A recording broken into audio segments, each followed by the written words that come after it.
Hello guys, this is Dark Fox Sage 2 and we are back with our new fanfic, which is What If Naruto Fell in Love with Red-Eyed Women Part 1. And if you enjoy this fanfic, then please press the like button and please subscribe to the channel. It motivates me to upload more fanfic like these for you all. Now let's start the fanfiction. Once, there was a giant fox with 9 tails. A single flick of one of those massive tails could cleave a mountain in half and cause a tsunami.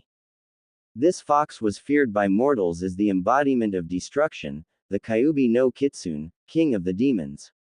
For reasons unknown, the Kyuubi had set its sights on a hidden shinobi village that was still recovering from a war with another, the village hidden in the leaves, Konoha. The death toll was catastrophic, and it was rising with every passing second. Men and women had blood pouring down their faces, arms, legs and bodies as they tried desperately to give their one hope of survival a chance to finish what he claimed was the ultimate weapon. People screamed out as they burst into flames, were cut in half or just fell to the ground lifeless. There were shouts from the shinobi, many of which were things like, "Hold it off until the Yondaime gets here." At that point, there was a huge flash and a puff of smoke, and when it cleared, there was the King of Frogs in all his glory with a soul figure atop his head, his white coat waving in the wind. Now, every single being on the battlefield had stopped, including the Kyuubi no Kitsune.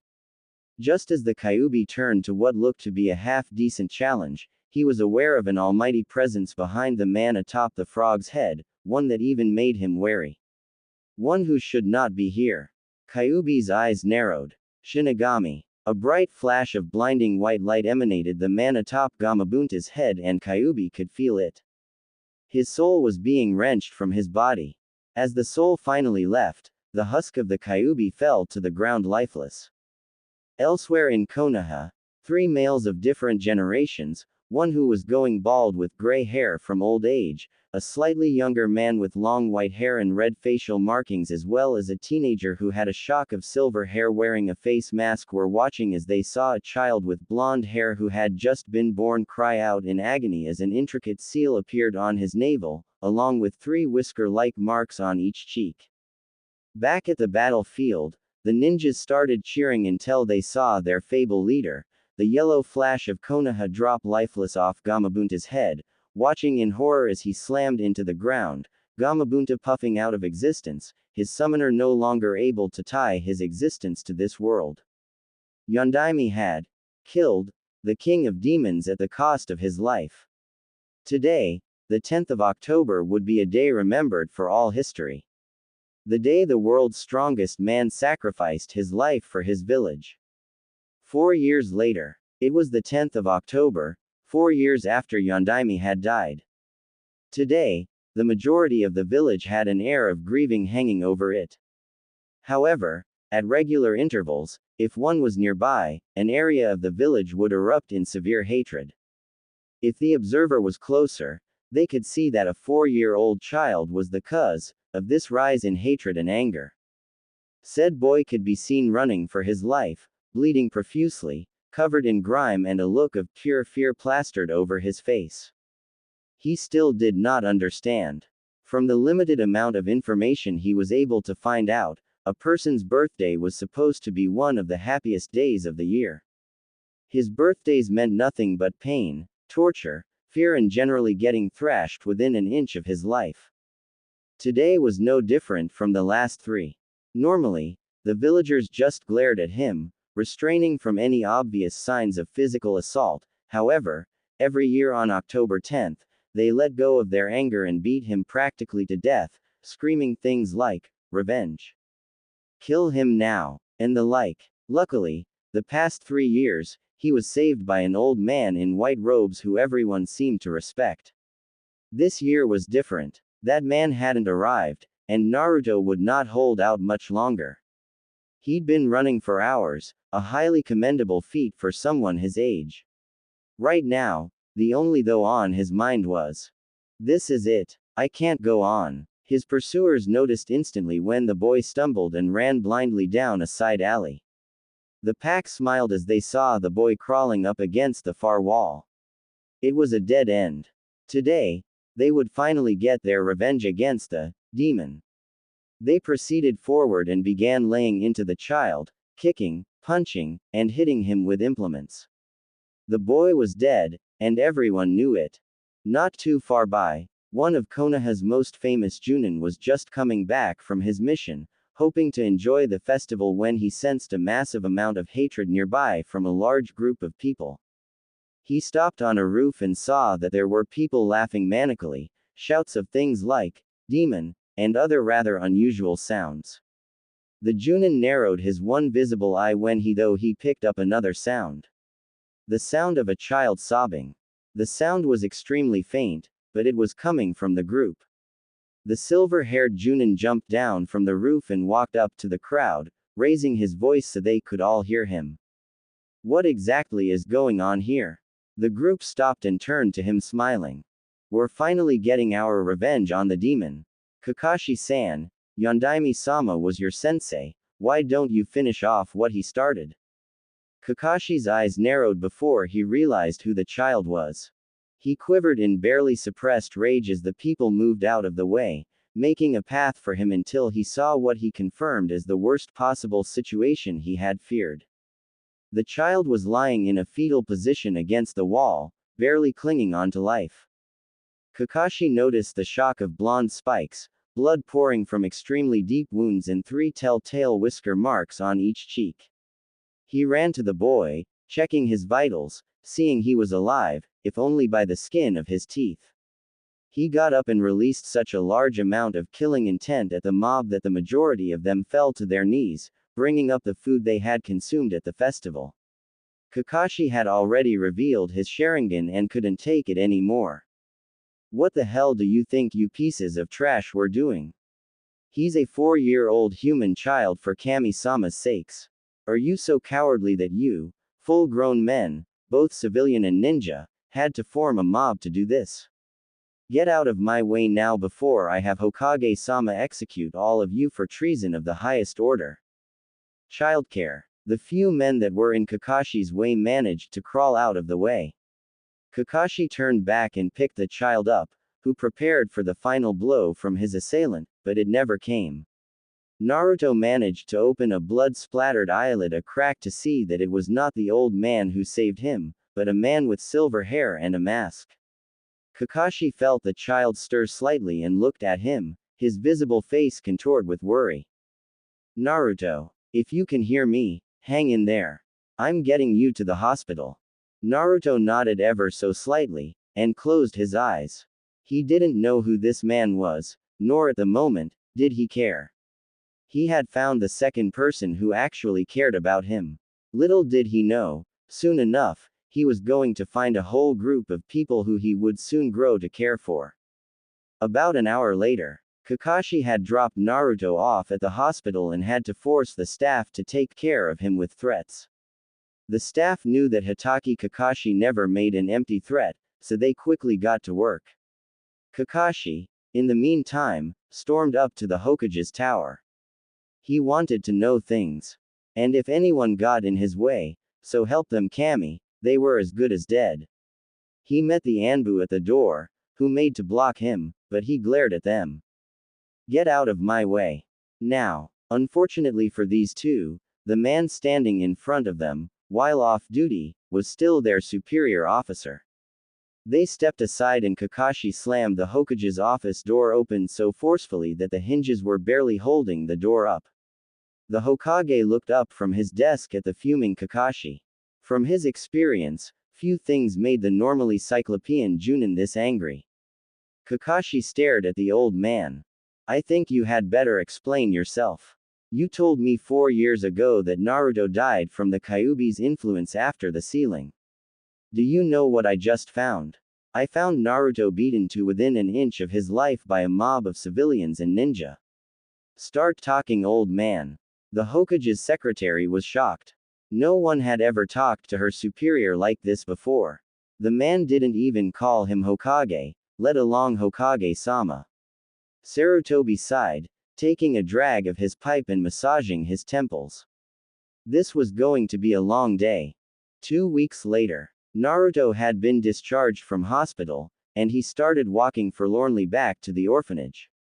He really didn't want to go back, but he had no home. As he walked out into the bright mid-morning sunlight, he saw a figure leaning against a post, looking directly at him. Naruto flinched until he realized who it was. His eyes widened as the figure continued looking at him in a semi-lazy expression. One he would come to adopt himself.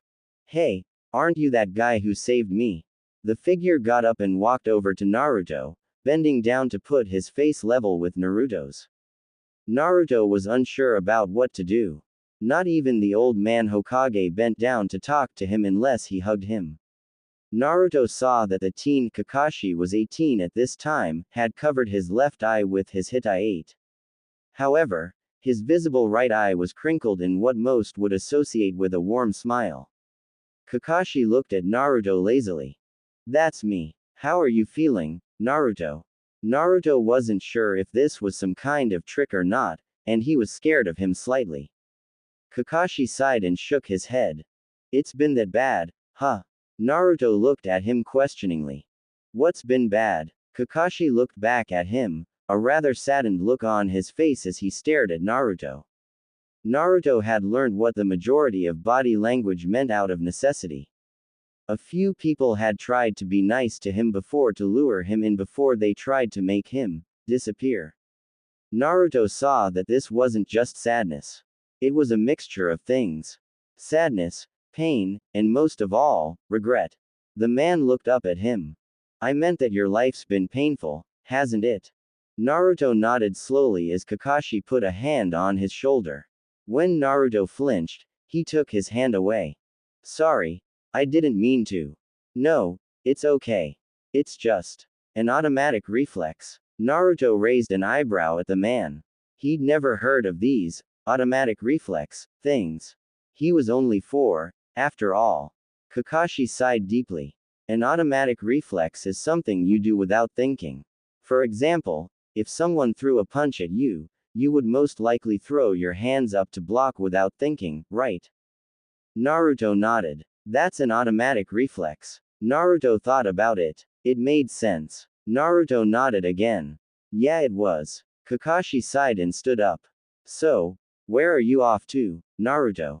Naruto looked up at him. I'm going back to the orphanage. Kakashi looked at the boy. He was still in the orphanage. No one had adopted him yet. Once Kakashi remembered how he found Naruto, it actually wasn't really surprising. Kakashi watched as Naruto looked at him. Anime and manga. Anyo, thanks for saving me, mister. Kakashi smiled at him. It's Kakashi, Naruto. I'll be seeing you around, okay? If you need anything, just ask the old man. Naruto nodded and began walking off in a daze towards the orphanage, having no idea that Kakashi was secretly trailing him. When Naruto walked up to the front door, Kakashi was shocked when he saw a group of boys slightly older than Naruto saw him and made their way over to him, starting to push him around. Kakashi frowned at this. One of the boys kneed Naruto in the stomach as Naruto fell to the ground and the boys sneered at him. Kakashi was about to go help him when a matron came out, seeing the boys covered in mud, scrapes and bruises. The matron looked at them. What on earth happened? The boys looked up at the matron, fake hurt plastered all over their faces. He came over and started pushing us around while we were minding our own business. Kakashi smirked. Surely they couldn't get away with. I should have known he would do something like that. The 4 of you get inside and go wash yourselves. As for you. She stared at Naruto. What do you think you're doing? The boys did nothing to you. No lunch for you. Now get inside. Kakashi frowned. The boys had been playing a game with a ball in the mud, and their appearance was their own fault. Naruto had done absolutely nothing to the boys, yet he was blamed as if it was an everyday occurrence.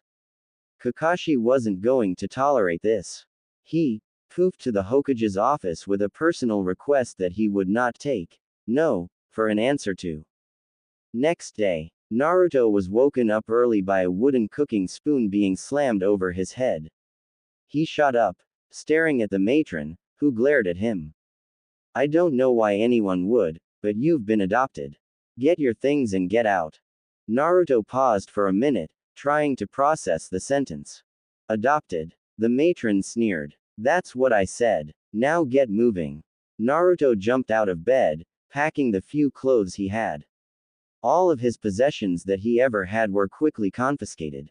Once Naruto had dressed and packed his only other set of clothes, he walked past everyone to the front desk, to see who had adopted him. When he saw who it was, he was floored. It was the masked man. Naruto's mouth dropped open as Kakashi held up a hand lazily, crinkling his one visible eye in a smile. Yo! Naruto's clothes dropped to the floor as Kakashi continued smiling. Naruto was in shock. Not only had he been adopted, but it was by the man that saved him. Kakashi's eyebrow raised as he saw Naruto's reaction before his visible eye once again crinkled into a smile. Naruto slowly picked up his things, begging, hoping for this to be real. Kakashi led Naruto out the door and down the streets to an apartment complex. Kakashi led Naruto into the front door and up 3 flights of stairs to a door. Kakashi stopped at the first door out of the stairwell that had the numbers 301 on it. Kakashi fished a key out of his pocket with practiced ease and opened the door in one swift motion. Naruto looked around at his new home. It was fairly devoid of colors for a home. The furniture was mostly washed out maroons, browns and whites. However, it still somehow retained a feeling of warmth to it. Kakashi closed the door behind him and went into the kitchen. Kakashi came back out a few minutes later to see Naruto still standing at the door, a large amount of uncertainty in his actions. Kakashi raised an eyebrow.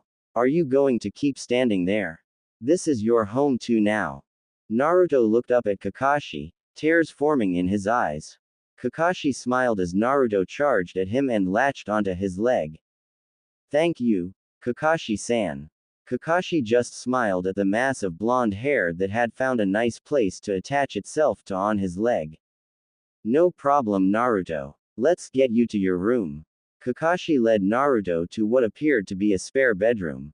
After Kakashi had insisted Naruto take a shower, they shared a small breakfast before Kakashi looked up at the clock on the wall and then back at Naruto, specifically, his clothes. Naruto, we really need to get you some new clothes. How about we go and get some? Naruto waited for a moment before nodding slowly and Kakashi smiled one of his lazy smiles that the majority of people found highly irritating, but Naruto considered very cool.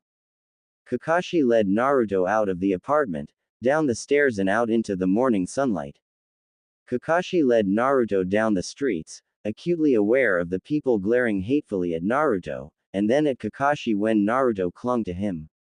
Kakashi stared coolly at them, almost daring them to say something or make a move against him or Naruto. Once Kakashi got to a clothing shop, he opened the door and walked in, followed close behind by Naruto. The woman behind the counter smiled at Kakashi, but then glared at Naruto, who tried to ignore her when Kakashi spoke up.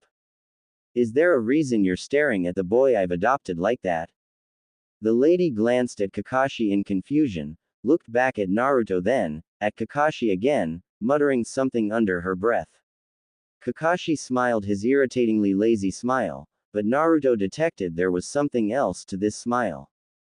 Anime and manga. I'm sorry, I didn't quite hear you.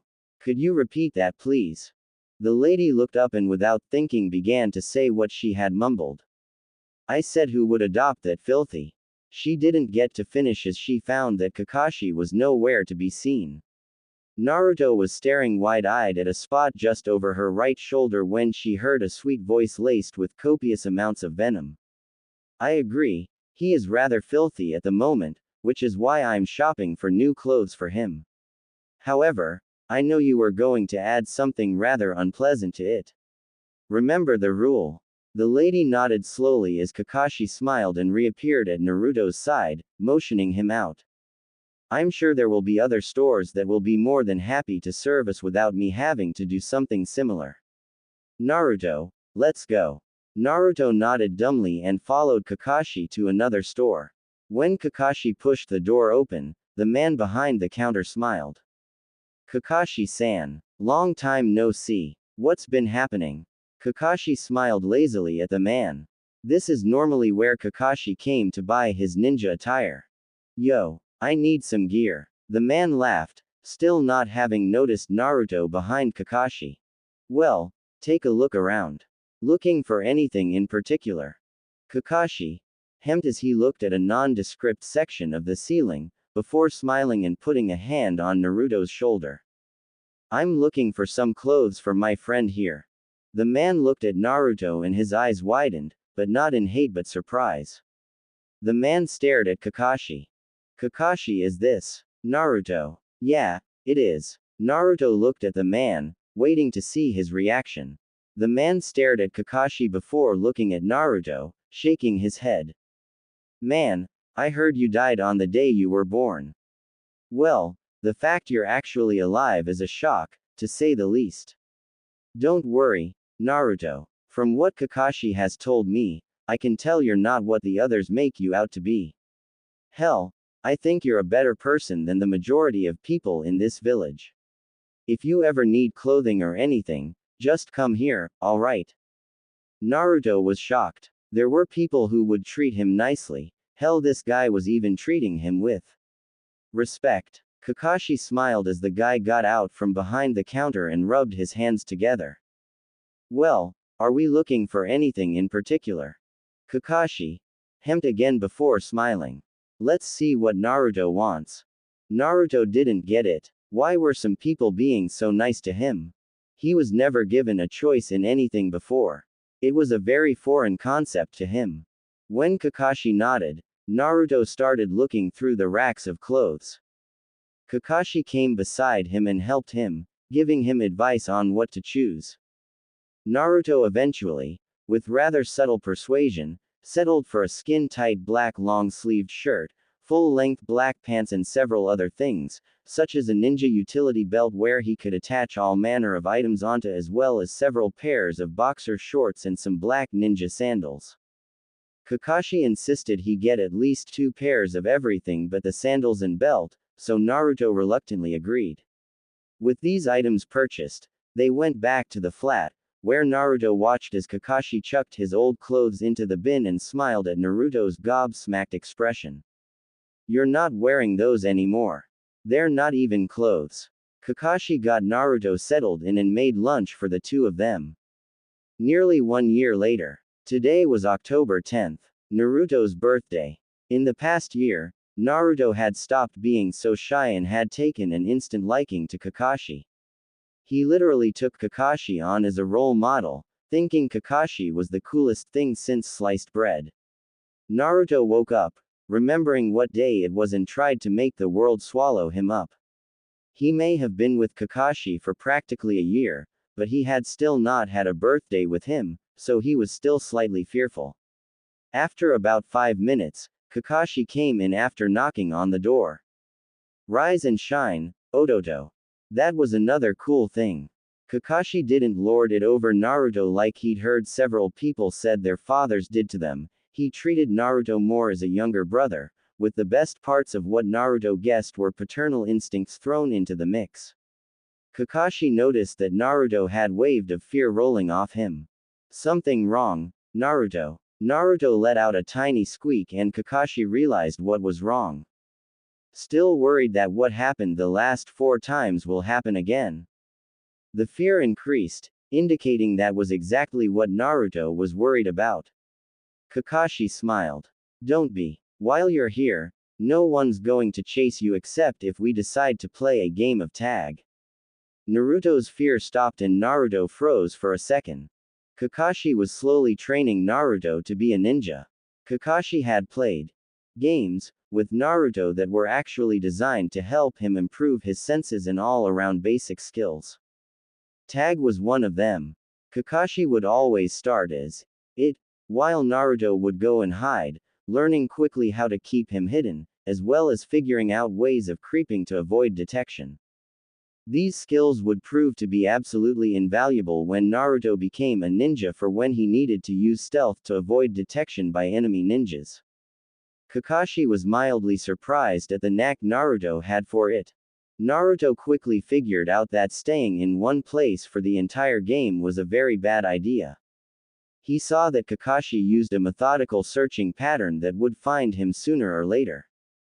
Naruto had figured out that it was best to wait until Kakashi had done a large section of the battlefield first before he moved to an area Kakashi had already covered by sneaking around him when he was patrolling one of the far streets away from where he was.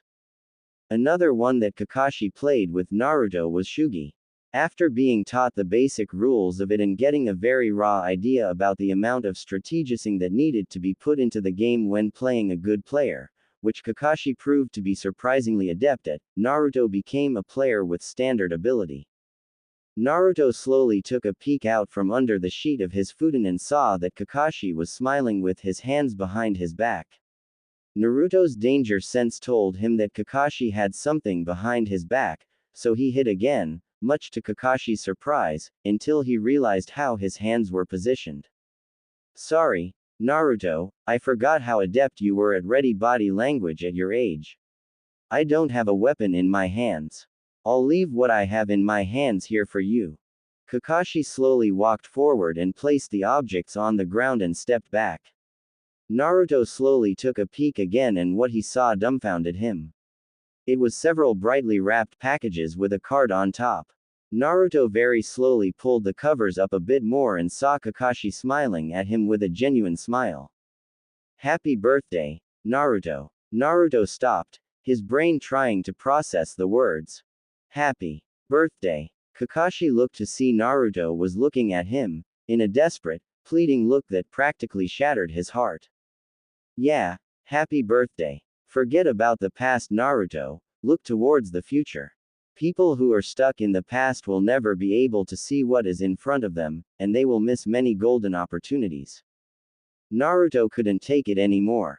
The tears he had been holding back for 5 years came unbidden as Naruto jumped out of bed and tackled Kakashi to the ground, sobbing into his chest.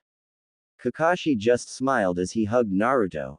Anime and manga. Thanks, Aniki. No problem, Naruto. Naruto's tears came for another half an hour, until the heaving of Naruto's small chest finally slowed to a stop. Naruto slowly pulled himself off Kakashi and smiled sheepishly, while Kakashi's eye crinkled. Kakashi got up and pointed to the presents. Go on, open them. Naruto went to the presents and looked at the card, which had, to Naruto, scrawled on the front. Naruto opened the card to see that not just Kakashi, but several others had signed it too. Naruto looked over each of the messages. Naruto read each of the messages. Naruto-kun, your fiery passion of youth burns brightly. Use my gift to enjoy the springtime of youth to the fullest. Made a guy. So, you're 5 now, Naruto. From the times I've seen you, you look like you'll grow up to be a great man. If you ever need a Shugi partner or some lessons in armed hand-to-hand combat, come and see me. Sarutobi Asuma. The next one was one he was not expecting. At least, not in the form it was. Happy 5th birthday, Naruto. You're growing up fast. When you get older, make sure you don't let Kakashi turn you into a pervert, or I'll personally nail him up to a post and make him watch as I burn all of those little orange books of his. If Kurenai. Happy 5th birthday, Ototo. I know how much you idolize me, so I decided to get you a special something. The ink here looked kind of smudged, kind of like Kakashi had been moved forcefully while writing, as if someone had hit him over the head. Naruto continued reading. Despite the fact that Kurenai thinks it's one of those little orange books, I'm actually going to give you something better. Happy birthday, Naruto. Naruto looked at the card, his chest swelling in happiness. He had only met each of the others several times, but they, like Kakashi had said would be, were nice people. Naruto had taken an instant liking to Kurenai. Even though Naruto had heard that she was Konoha's Ice Queen, she seemed pretty normal to him. Kurenai actually thought he was rather cute, to use the word she had used. Naruto had to agree with Kakashi that guy was weird, but Asuma was a cool guy. The fact that they had sent him birthday presents caused the feeling in his chest to swell to the point it hurt. Naruto reached forward to a particular present that was wrapped in green and orange. Take a guess whose that is. Single quote. Naruto pulled off the paper to reveal a pair of odd objects that looked like they had layers of lightweight metal formed in ridges and two straps coming down off each one. In the bottom of the box was a pair of similar looking ones that were shaped slightly differently, but apart from that were the same. They weighed about as much as a pair of full soft drink cans each. Naruto looked up to see Kakashi smirking. Training weights. Naruto nodded and put them down gently as he went for the next gift, which was wrapped in black and white stripped paper. Naruto took the paper off to reveal a book, titled Shugi and Yu, a general introductory guide. Naruto had seriously wanted to get a book that taught him the basics of the game. Naruto had sort of gotten the hint that Shugi was originally more than just a board game that old geezers played to pass the time. Naruto put the book down and went to open a box wrapped in scarlet red paper to see a book that he had not expected to get. Ninjas for Dummies, a crash course introduction to the basics of being a ninja. Naruto was secretly aspiring to be a ninja like his Aniki, which Kakashi very easily picked up on, but kept silent about it. Now, there was one present left. Kakashi's. Naruto reached towards the silver wrapping. Naruto undid it slowly to reveal a piece of cloth. When he pulled it out of the wrapping paper, he realized what it was. It was a face mask. Naruto's eyes widened and he looked at Kakashi, who was smiling. Naruto got up and hugged Kakashi while smiling. Thanks, Kakashi-nisan. This is the best day ever. Kakashi smiled as he saw Naruto look over his presents. Put the mask on. Naruto looked at Kakashi, then the mask in his hand. Before his grin widened and he put the mask on, looking back at Kakashi, his eyes closed in a smile that reminded Kakashi so much of his younger self. The rest of the day was very easily the single most fun day Naruto had ever had. This was something that he was always going to remember. 3 months later, Naruto had read both books he got for his birthday thoroughly. Kakashi had even taken Naruto to each of his friends for some slight introduction into each person's specialty. Kakashi had broached the subject to his friends the day after Naruto's birthday, and when they saw Naruto, they smiled. Asuma made a wisecrack as per usual. So, Kakashi, how far have you gotten Naruto into the Ika Ika series? Naruto and Kakashi raised an eyebrow at Asuma while Kurenai smacked him over the head, causing Kakashi to smile and sit down with them. After some small talk, Kakashi introduced the idea of training Naruto in the bare basics of each area. The others shrugged, teaching him the general basics of chakra control, one jutsu each, or in Asuma's and Guy's case, teaching Naruto how to throw shuriken and kunai, as well as some basic taijutsu moves wasn't all that bad of an idea. Naruto was really happy. Some people were finally seeing that Naruto wasn't a demon incarnate, but someone worth training. Naruto learned a basic part of each area, such as Kawarimi no Jutsu, Henge no Jutsu and some basic taijutsu moves, as well as shuriken and kunai practice. All of Naruto's senseis were shocked at how quickly Naruto picked each part up. Within a month, he had mastered both Kawarimi and Henge, as well as having a decent amount of skill in throwing weapons, and his ability to learn taijutsu was beyond what Asuma and Guy had expected. All 3 Junins and 1 Chunin, Kurenai was still Chunin at this point in time, decide to teach him some slightly more advanced things. Kakashi could see that Naruto's chakra capacity was already that of an upper-level genin, but his chakra control suffered directly because of it. Kakashi introduced Naruto to the idea of walking up trees with only his feet. Naruto had been dubious at first until Kakashi did it like it was the most normal thing in the world. Kakashi had gone over the mechanics of how it worked until Naruto decided to give it a try. Naruto had made it about halfway up the 50 or so meter tall tree before the bark cracked and repelled him off it. After about 3 or 4 goes, Naruto had made it to the top, with a very impressed Kakashi standing at the base. The training that the Junins and Chunin administered on Naruto gradually got tougher as the months went by. Guy had showed Naruto that the training weights he wore could have their weights adjusted to whatever weight Naruto wanted by pumping an appropriate amount of chakra into them. Naruto experimented, pumping just a small amount of chakra into the forearm guards, which increased the weight by a small amount.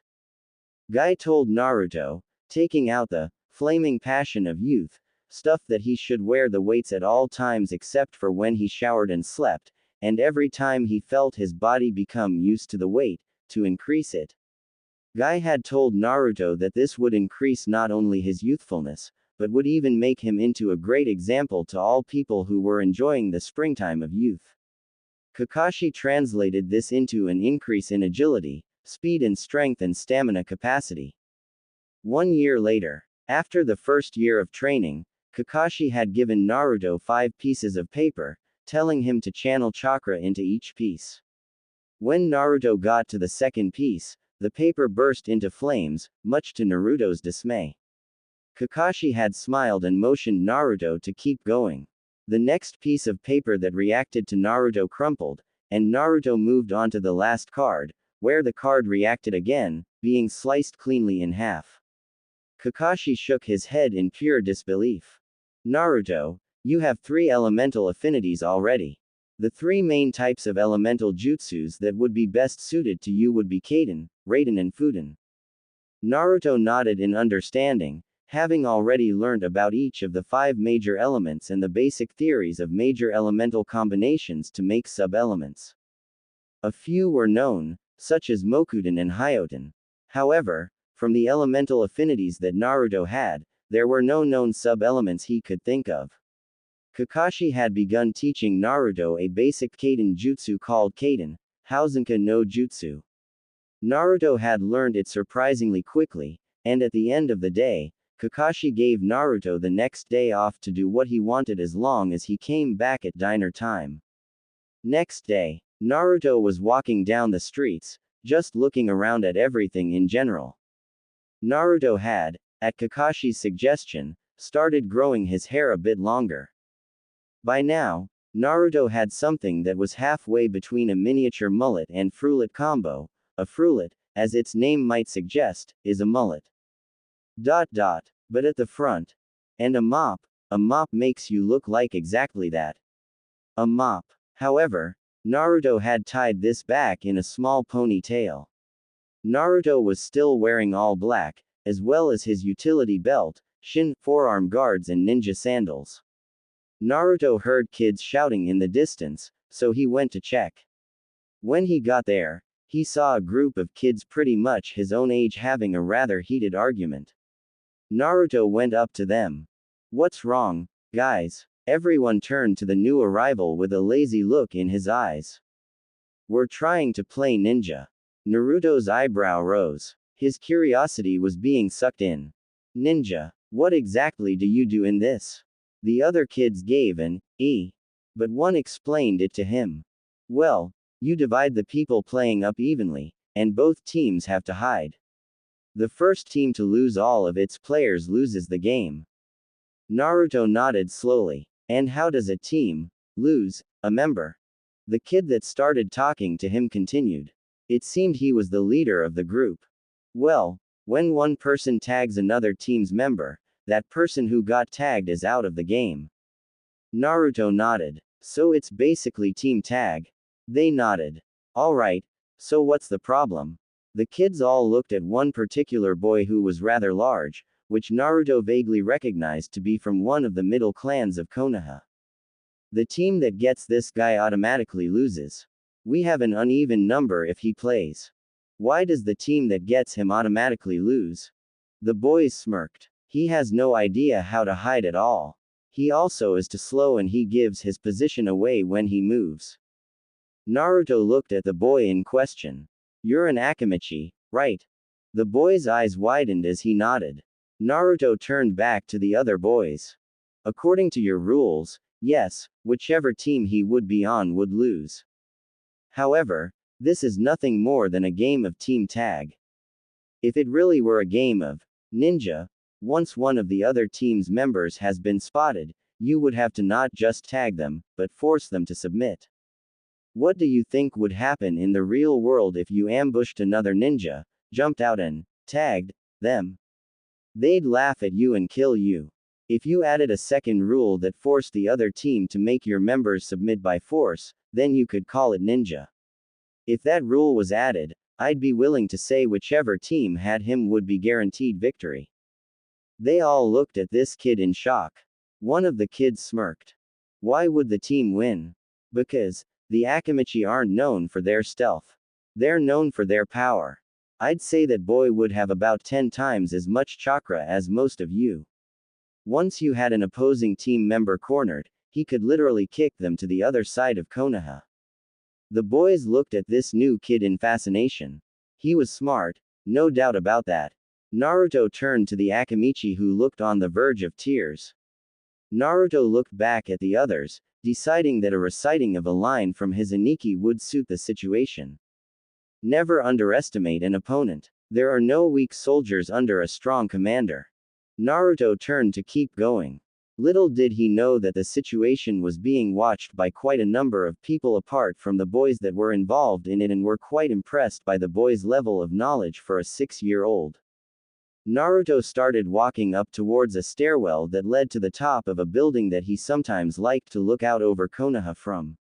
He heard footsteps from behind him and saw the Akamichi and another boy running up to him. Naruto turned to them as they came up to him, smiling. The Akamichi talked first. Thanks for that. Those boys are always telling me I'm fat or I'm slow. Naruto shrugged. I think they have no idea about what they're talking about. By the way, I never got your name.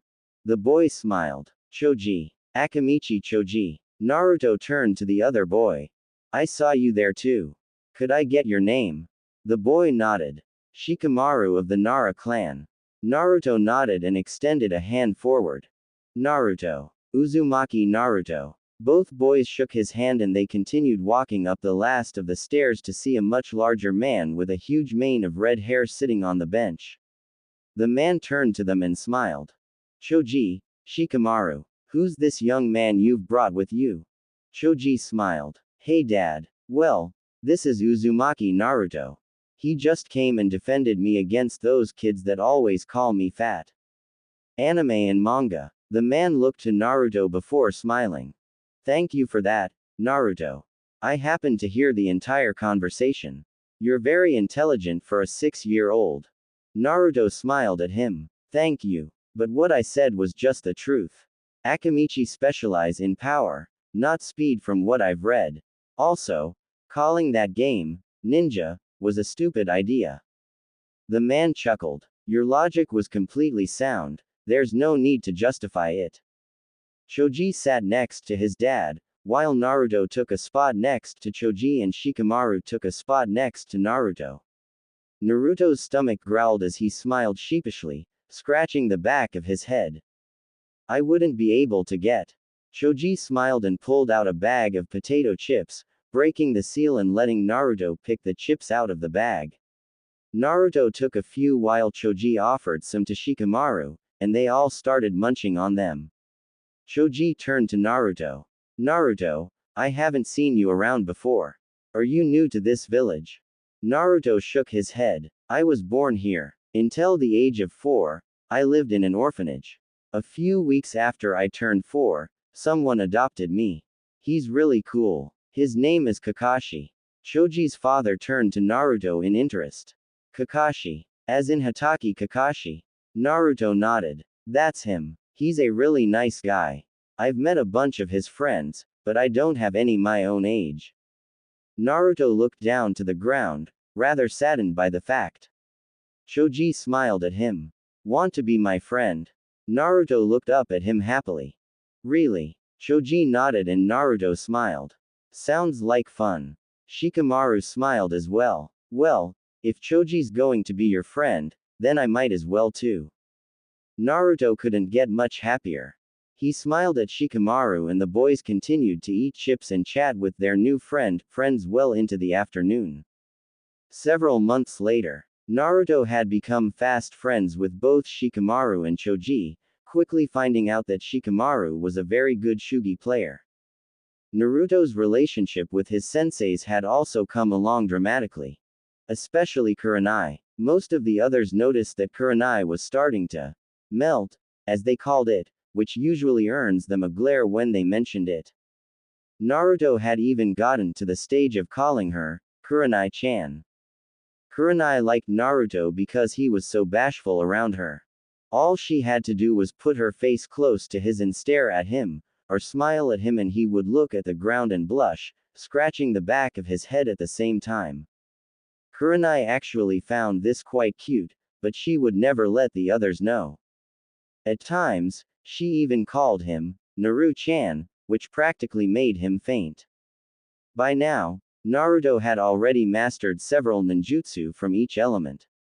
He'd lapped up Kurenai's genjutsu lessons, and he was also becoming very competent in taijutsu, adopting some of the Guken, or Iron Fist style, into a mix of other various fighting styles that each teacher had.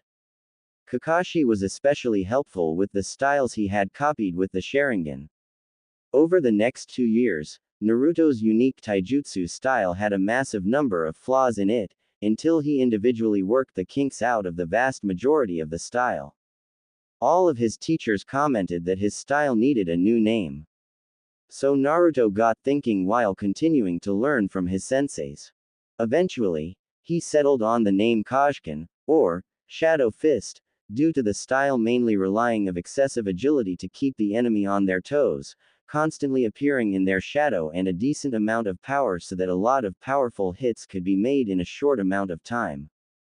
The one downside to this is it required a huge stamina capacity to use to its full potential.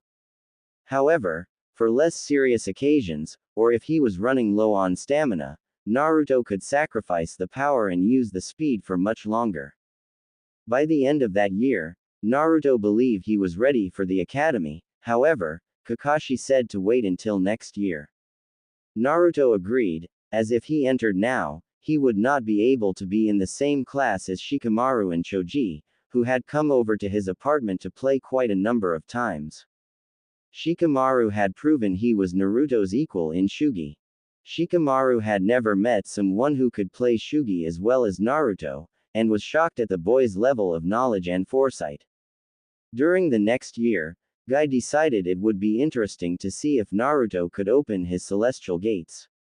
Naruto had not too long ago inquired as to the mechanics behind the Reikiri, to which Kakashi had told Naruto that it relied on complete activation of the body, which was then concentrated into the thrusting arm. The theory behind temporarily opening the celestial gates used the same principle in a different manner. Unlocking the gates required activation of the body, or more specifically, certain parts of the body. When Guy gave Naruto the theory behind the gates and told him to try it, Naruto wasn't able to do it, which was no surprise. However, when he came the next day after having studied all the scrolls on the gates, he believed he could open the first one. When Guy instructed Naruto to try, Naruto began to concentrate his chakra to his brain where the first gate was located. Naruto felt a surge of power, unlike anything he'd ever felt before. Guy's eyes widened as the ground under Naruto began to crack as red chakra leaked out of Naruto and formed a massive aura of chakra that gave off a feeling of pure utter dread to everyone who felt it. Within no time at all, Kakashi and the Sandaime Hokage were at the field, inspecting Naruto as he sat, panting on the ground. Kakashi looked at Naruto, his face full of worry.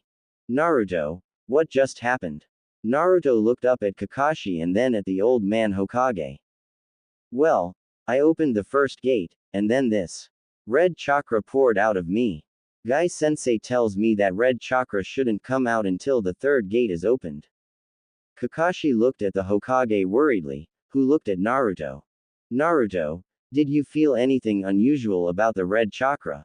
Naruto nodded. It felt both foreign and familiar at the same time. But the chakra was full of hate, anger and bloodlust. I've never felt that much of it before. Sarutobi nodded slowly, taking this in. Naruto looked up at them for an explanation. Aniki, old man, what happened? The old man rubbed his temples and directed everyone back to Naruto and Kakashi's place where they all took a seat. Kakashi prepared some tea for the four of them while the Hokage thought about where to begin. Naruto, do you remember your birthday? Naruto nodded slowly, having no idea where this was going. October 10th. The Hokage nodded. Do you remember the story about the Kyuubi? Naruto nodded again. Yondaime defeated it, didn't he? The Hokage didn't nod or shake his head, but took a puff of his pipe. Defeated is the right word. Technically, the Kyuubi is still alive, but only in a spiritual sense. Naruto frowned. He didn't like where this was going. Not one bit. Anime and manga. Then that red chakra was. The old man nodded again. A Kakashi handed a mug to the other three and sat down next to Naruto with his own. Yes, that chakra was Kyuubi's. Naruto, a being such as the Kyuubi could never be fully destroyed by a mortal. However, the Yondaime used a special jutsus that ripped the Kyuubi's soul out of its body, killing it in a physical sense, and the soul was sealed inside a newborn child. The Yondaime's wish was that the child be viewed as a hero. The jailer of the most powerful demon to ever walk the earth. However, people quickly started circulating rumors that the child was not the jailer, but the Kyuubi himself.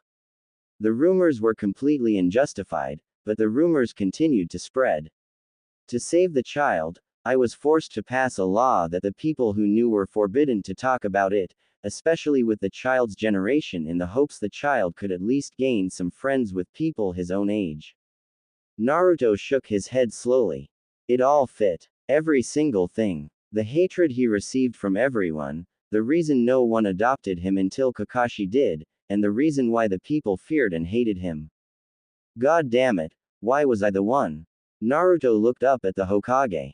Why me? The two simple words had severe implications, but Kakashi looked at the Hokage and nodded. The Hokage turned to Naruto and began the final part of the explanation. Naruto, despite the fact that Yondaime used you as the container, there were very good reasons. I trust your sense of judgment will enable you to use this information wisely. You were the only child born on that day, and even if another one had, the Yondaime would not have dared ask for the other one. He wanted his own son to bear the burden and surpass him. Naruto just shook his head. The Kyuubi made sense, but now they were trying to insinuate that he was the Yondaime's son. This was stupid. Do you seriously expect me to believe that?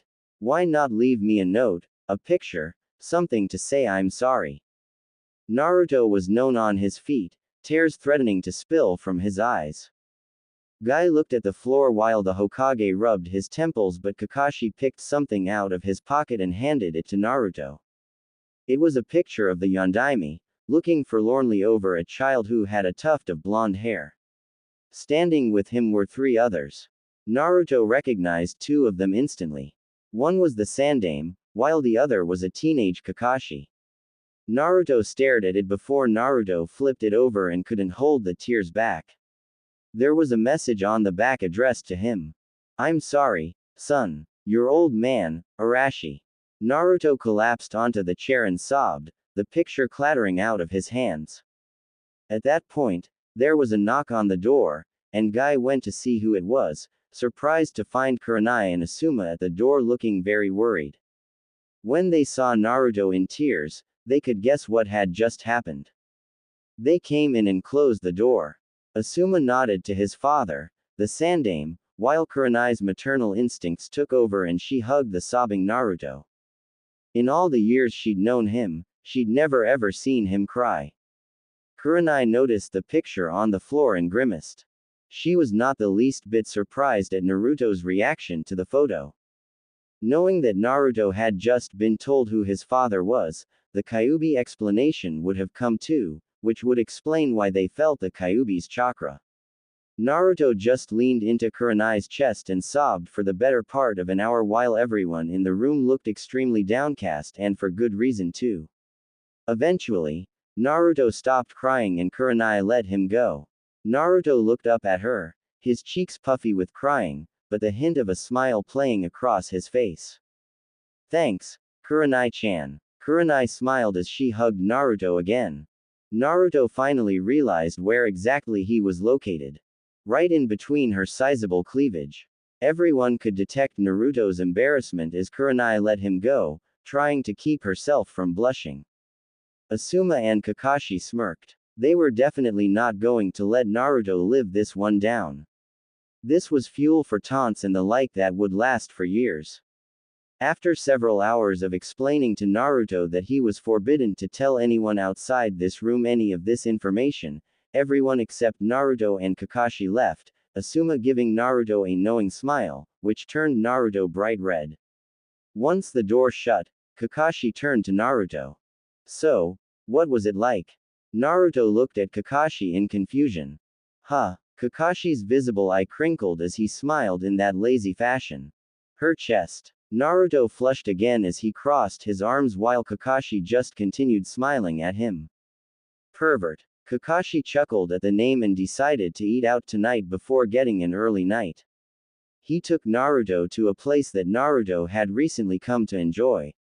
Ichiraku Ramen. They both sat down and greeted the owner.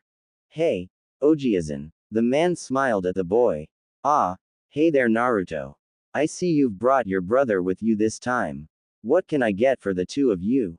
Naruto jumped in with his favorite order. One large miso pork ramen with a boiled egg please, Ojiazan. The man turned to Kakashi. And for you. Kakashi smiled at the man. One large miso beef ramen please. The man nodded and got to work. Coming right up. After they had both eaten, Naruto and Kakashi paid and walked back to the apartment. The day of reckoning, as Kakashi called and jokingly, was close at hand. Naruto was about to enter the academy. At the start of the next year, Kakashi had walked Naruto to the academy where he quickly met up with his two friends Shikamaru and Choji, who had come with their parents. The boys greeted each other while the parents did the same.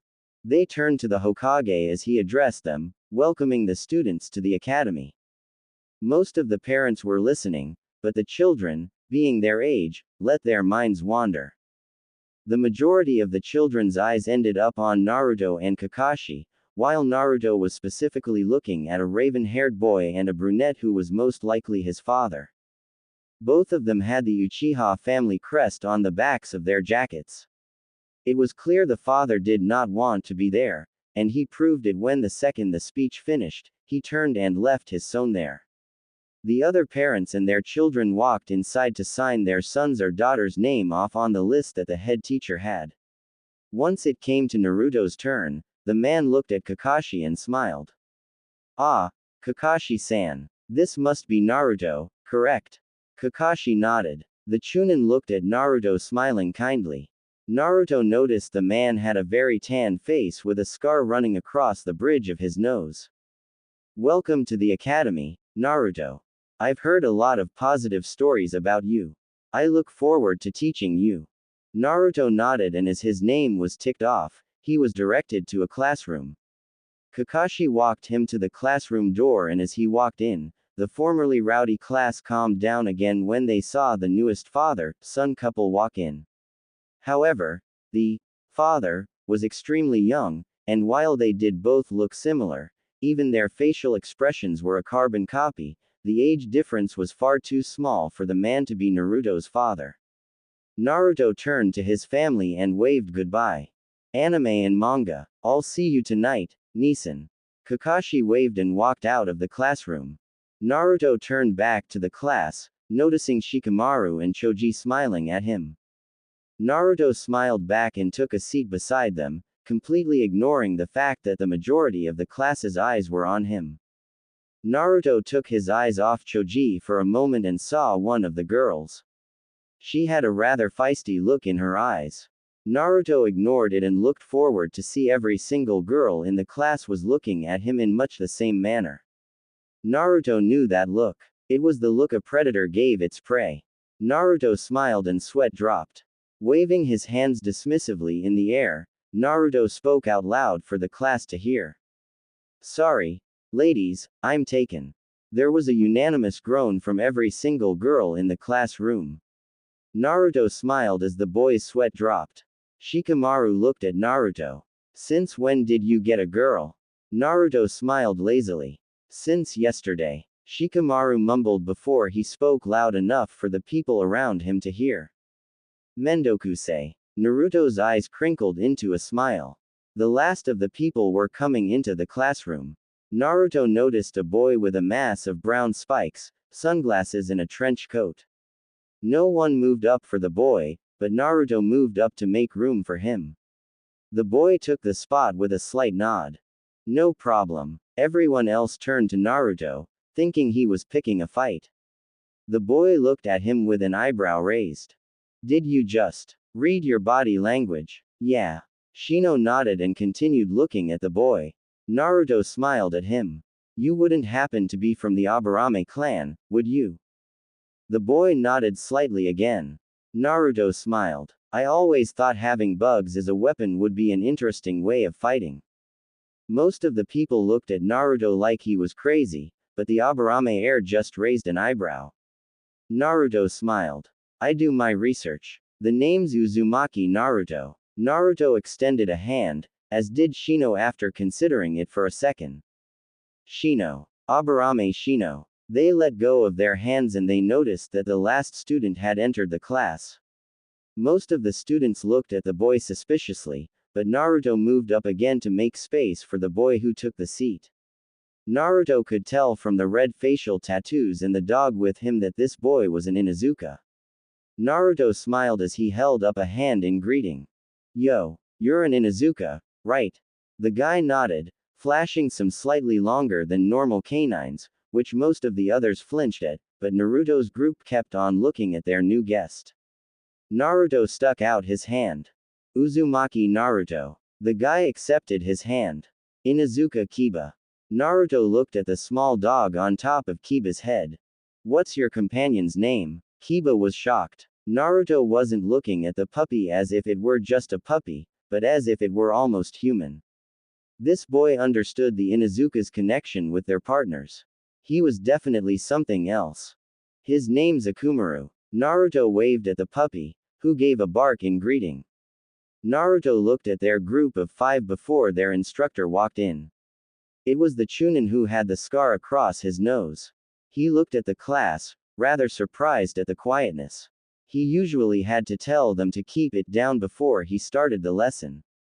Well everyone, from today for the next 5 years, you will learn the basics of being a ninja and to prepare you for the outside world. I'm Yumino Iruka, or to you, Iruka-sensei. The day pressed on and quickly drew to an end. Naruto's group of 5 made it to the front door of the academy to see that the parents were waiting for them. Kakashi waved to him and Naruto waved to his new and old friends as he went to his brother. 5 years later. It was the day of the graduation exam. Naruto's group had gotten together one night a week for the last few months to discuss what the exam could be, and how to study for it. Kakashi had hinted at them what the exam most likely consist of, and when Naruto heard the word, Bunshin, he sighed at the distant memories of his first few weeks at the academy. Kakashi had quickly found that Naruto could not do a regular Bunshin if his life depended on it. It had to do with the sheer amount of chakra he had. Naruto had figured out that the only way to do any Bunshin was to learn a higher level one that required a large amount of chakra. Kakashi had decided that teaching Naruto the Kage Bunshin was his best bet. Kakashi was not surprised when Naruto did it successfully on the first try. So when Naruto was required to do a Bunshin for the first time at the academy, he made a Kage Bunshin, completely shocking not only the entire class, but Iruka as well. Naruto looked up at Iruka and explained. Since my chakra capacity is so big, it's physically impossible for me to do a regular Bunshin. So Nisin taught me the Kage Bunshin. Iruka nodded dumbly as Naruto had returned to his seat, getting a high five from Kiba, a nod from Shino, a troublesome from Shikamaru and some chips from Choji.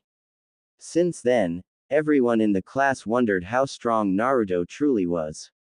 When Sasuke had inquired, Naruto told him bluntly.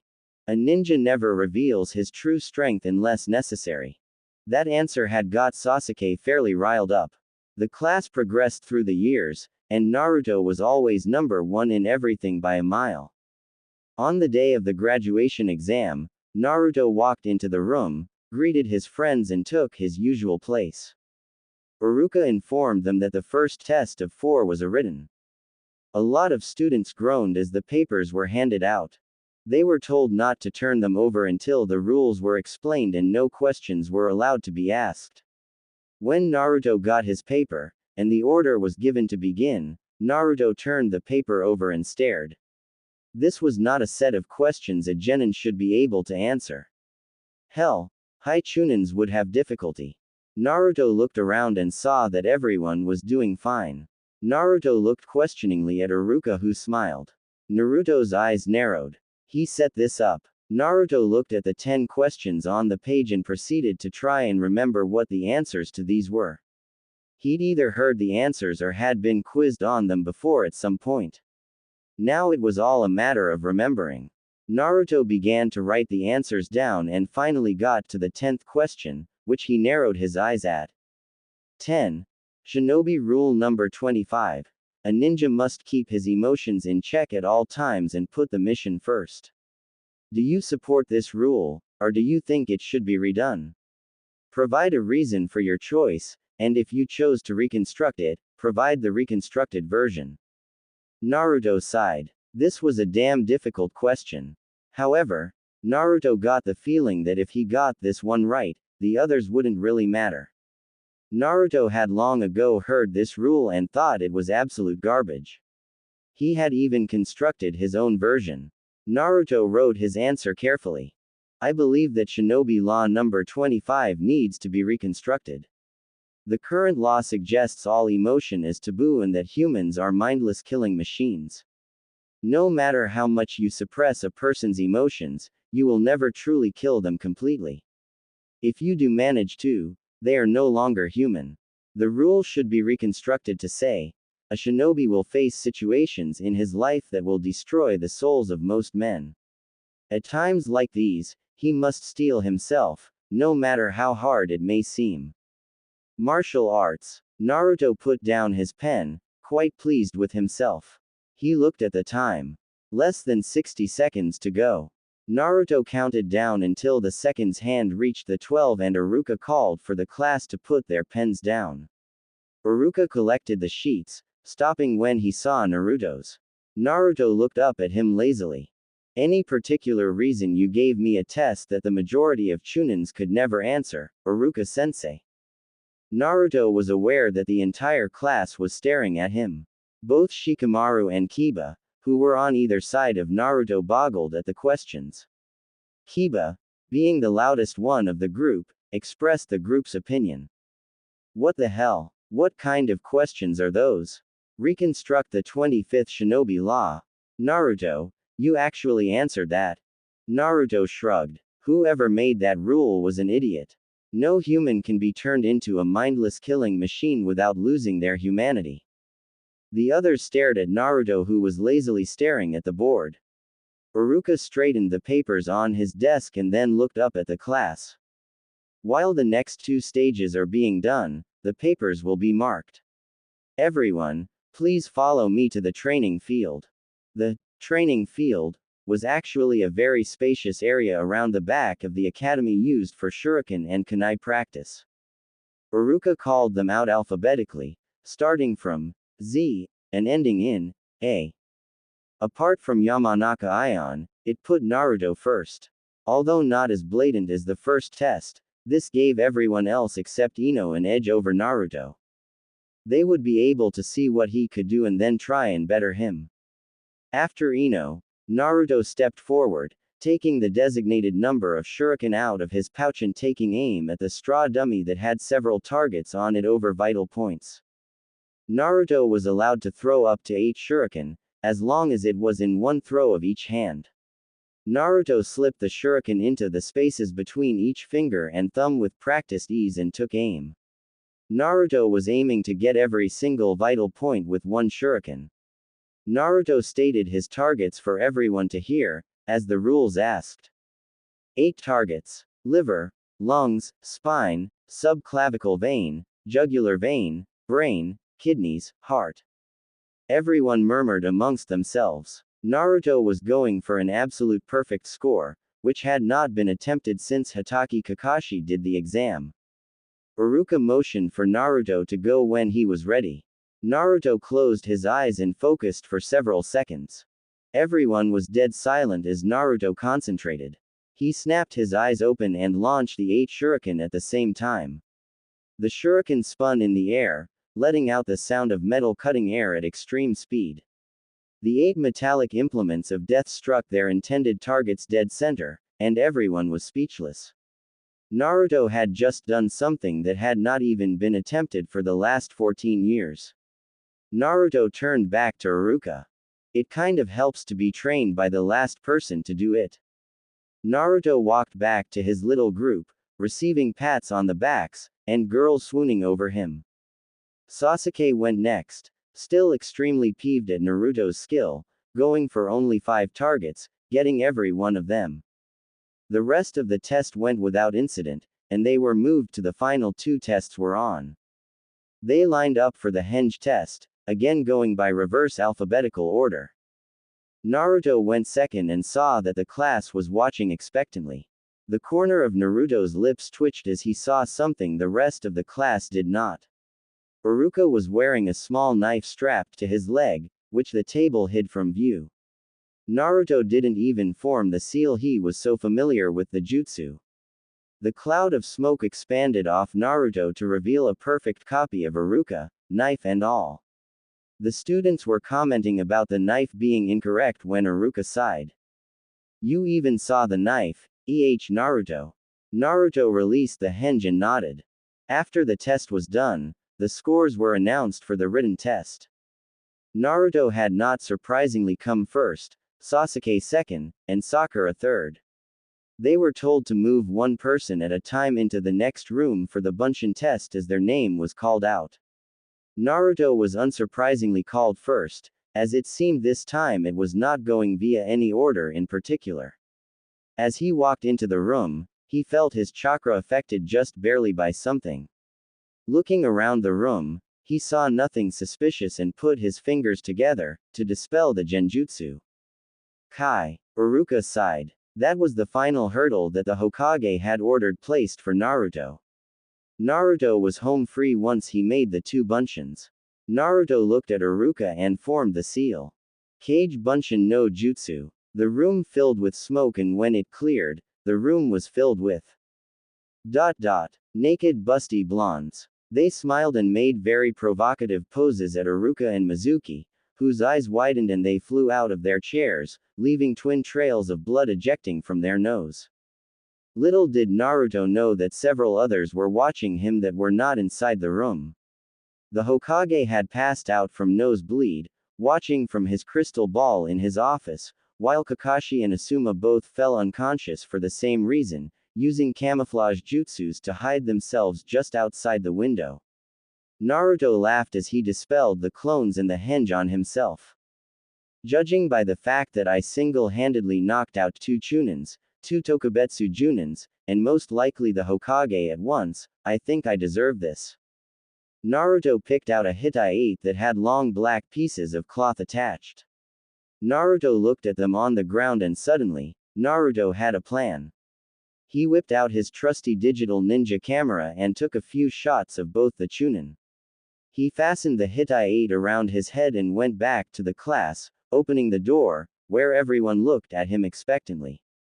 Naruto scratched the back of his head, smiling sheepishly at them. I think I went a bit overboard. They're both currently unconscious from blood loss caused by an overload of perverted thoughts. They stopped for a moment before Shikamaru's head slammed onto the desk. Kiba started howling with laughter, Choji smiled, and Shino raised both eyebrows. Naruto waved at them. Good luck, guys. Assuming they ever wake up. Naruto left the room while the others went to see if what Naruto had said was true, and sure enough, both chunins were against the wall with twin tails of blood leading from their nostrils. Naruto went outside and pulled out his trusty, all-purpose digital ninja camera again and snapped some shots of both Kakashi and Asuma, promising himself to show them some time later before he created a cage bunchen to wait for him in the room the graduates were supposed to wait in while he snuck into the Hokage's office to take several pictures of him as well. He got back just in time to replace himself with his clone, just as Sasuke entered the room, scowling at Naruto. Later that afternoon, both Chunins had eventually recovered and finished off the rest of the examinees, before they walked into the room, glaring at Naruto who smiled innocently at them. They stood in front of the class. Congratulations to those here who have passed. We will now announce the top 3 rankings for the exam, the year and the academy class, as well as Rookie of the Year. First place for the exam, Uzumaki Naruto. Second place, Uchiha Sasuke. Third place, Haruno Sakura. First place for the year, Uzumaki Naruto. Second place, Uchiha Sasuke. Third place, Yamanaka Ino. First place for the class, Uzumaki Naruto. Second place, Uchiha Sasuke. Third place, Yamanaka Ino. Rookie of the Year is Uzumaki Naruto. For the rest of you, the total results will be posted in the reception of the academy. I would like all of you to report back here at 7 a.m. sharp so that I may assign your teams. Again, congratulations on passing. Iruka left the room, giving one last good-natured glare at Naruto before the class got up to leave. Just as Naruto was about to leave the row, he was stopped by Uchiha Sasuke. Everyone in the class stopped at this. Naruto's lazy expression turned to the Uchiha. You could have just called for me if you wanted something, Sasuke. Shut up. Fight me. Naruto pushed Sasuke aside and continued down the aisle and was about to walk out the door when Sasuke taunted him. Scared, Uzumaki. Naruto smiled at him, but his interior was not happy. He would show the Uchiha why he was the Rookie of the Year, and not the Uchiha of someone who lost to his brother and ran, screaming like a baby. No, not really. Everyone sensed the temperature in the room drop by several degrees as Sasuke charged Naruto, only to get slammed into the wall. He stumbled back up and prepared to attack again until Naruto slammed him back onto the ground and twisted his arms behind his back, stopping him from doing any seals, keeping his knee in the small of his back to make sure he wasn't going anywhere. I won in 2 moves, Uchiha. You let rage and hate overcome you. You are weak. You know why you are weak. It's because you lack love and compassion for others. Remember that well, Sasuke. Naruto let Sasuke go and continued out the door as Sasuke stared at Naruto. Sasuke hadn't received such a beating since his brother killed his entire clan.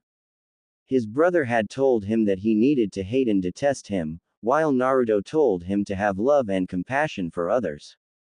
Considering that Sasuke had been practically 5 years younger then, he'd gotten beaten in 2 moves. 5 years on, Naruto had beaten him in 2 moves. His confused mind made the only logical conclusion it could.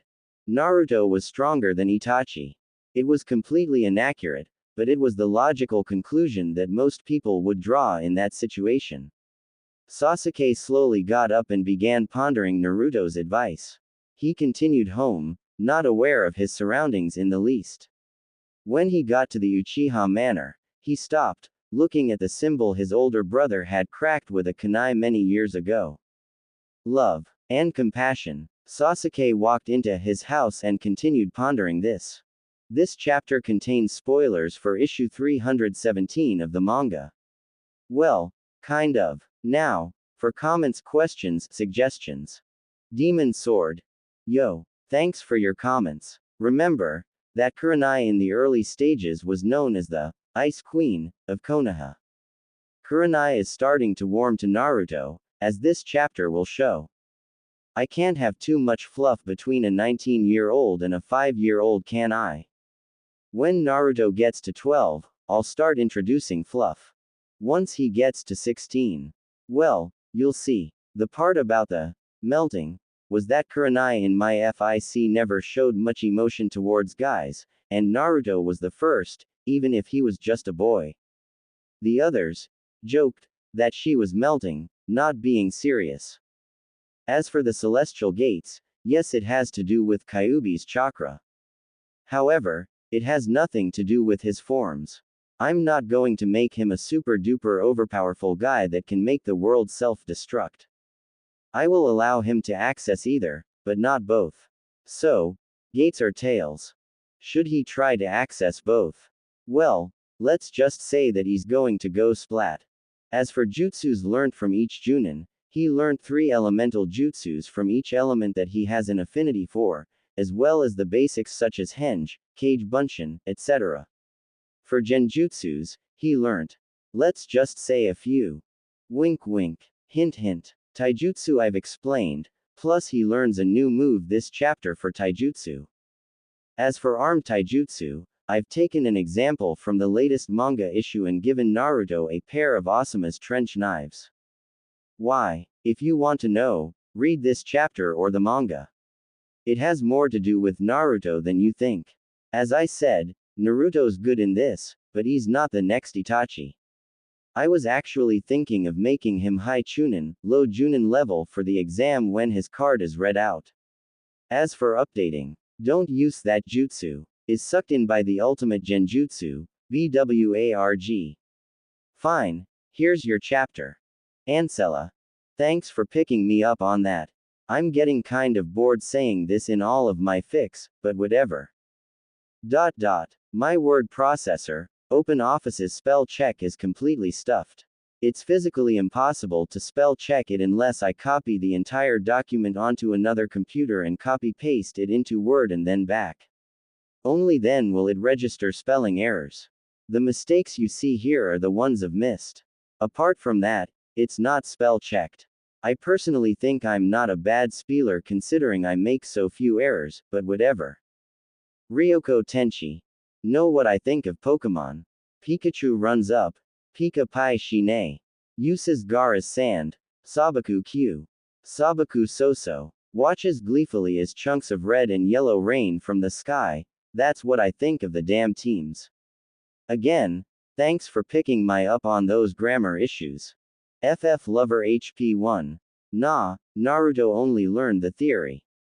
Remember, without the Sharingan, it's an incomplete jutsu, so Kakashi didn't take the risk. Dragon Noir. Yo, did I say super genius? If I did, I'm going back to change it to regular genius. As for learning arm tai from Asuma, there was a very specific reason for it. Read the latest manga issue or this chapter to find out why. Those chakra trench knives aren't regular ones, that's for sure.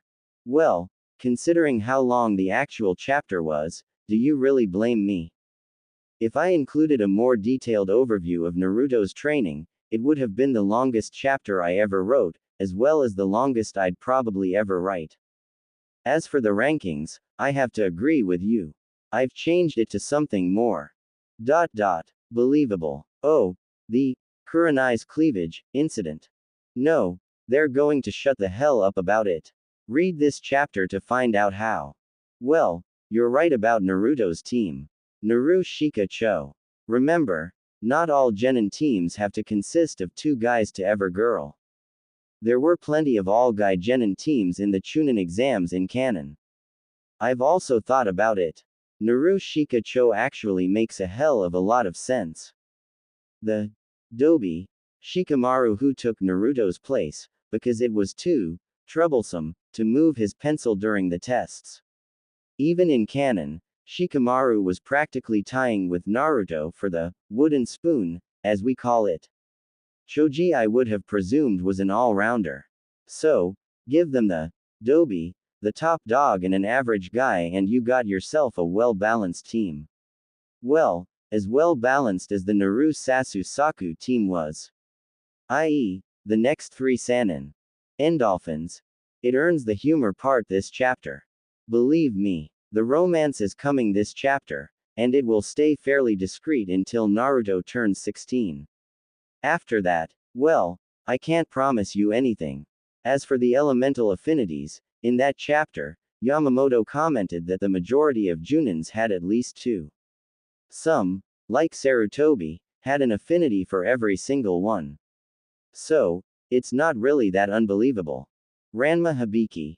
Oh yeah, Naruto would have permanently damaged their relationship if she was around, so you better thank me Naruto for not placing her in viewing range. Mage Ronin. You know something. I started an anti-emo Sasuke fan club a while ago. After a while, I sort of lost contact with it. Like you, emo Sasuke just pisses me off. I almost wish he'd just slit his wrists and get it over with. Taken 832. Nah, remember, the Genin teams are based on graduating scores. In the official story, Naruto was the Dobi, Sakura was middle of the class and Sasuke was rookie of the year. Considering that Naruto is rookie of the year, Sasuke was second and Sakura was roughly third, it'd make no sense to put them together, according to the Academy criteria. Read Mage Ronin's reply for the reason your second guess was right. Shiano 16. Nobel Prize, huh? Wow, it was that good. I think I'll give myself a pat on the back. Pat? Well, thanks for reviewing and keep reading. LBC Lost Kid. True, but as I've said with my other fics, all Romaji words that are supposed to have a double U in them can be done in another way. My word processor had a special key that allows me to make the shortened version, which is a single U with a line over the top of it, which is the symbol for a double U. However, when I upload the chapter to the site won't read it, so it appears as a single U. I'm trying to get into the habit of doing a regular double U instead of the special one. Artemis Terran. OMG, I overlooked that. I've changed it now, thanks for that. Key Master. Bugger, overlooked that. As for that other FIC, I'm going to look into it. Soul of the Silver Phoenix. Yeah, so you noticed it. However, a Naruto FIC can be done in one of two ways from what I've been able to figure out. 1. Kakashi takes Naruto to meet Kurenai at a young age, or 2. Naruto gets assigned to Team 8 at the Academy. I gave mention that both authors heavily influenced my ideas, but as Sasuke would say, from here on, it's all original. Bounty Hunter AWL. Well, I actually really dislike Narc's harem fics. I don't like the idea of Naruto sleeping around with every woman he can get his hands on. He'd be another Jiraiya. I refuse to have a miniature Jiraiya running around in any of my fics. As far as lemons, I did happen to have others, but they were lost many years ago during my spate of hard drive crashes. So, sorry, that's the only one. Dulcera Osirin. Yeah, I've fixed the troublesome thing, thanks for that. As for Trogdor, I was using that word long before I knew Trogdor from a bar of soap. However, Burninate does not equal Boninate. Boninate means block, while Burninate in this sense would mean flame the flamer. Antiasasingai. Yay, one of my idols has given me a review. As for his power level, yeah, he's upper Chunin, lower Junin.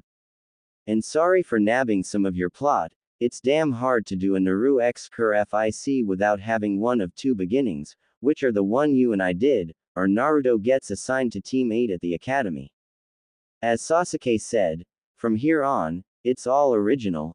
As for Naruto's elemental affinities, I gave him fire for obvious reasons, wind because he has it in the manga and for a very specific reason which is revealed in the latest manga issue as well as this chapter, and lightning because I think Raiden jutsus are, in one word, sexcellent.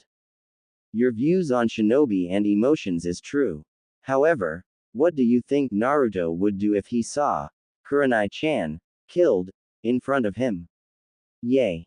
4/5. Catch you round. I also look forward to your FIC being updated, it's good reading.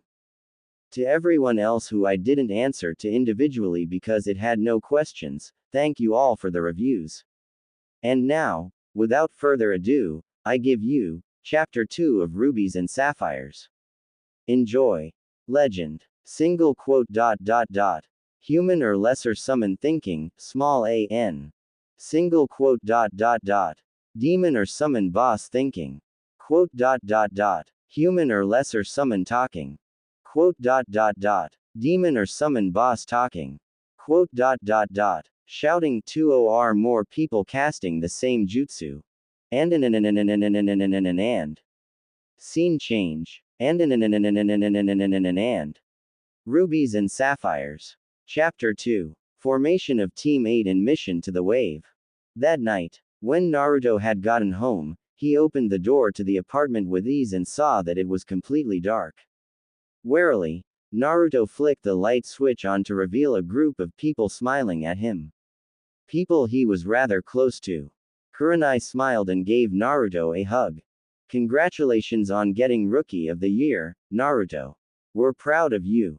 Thanks, Kurenai-chan. They all congratulated Naruto, both Asuma and Kakashi giving him jokes about Naruto's new home being in Kurenai's cleavage when she was out of earshot.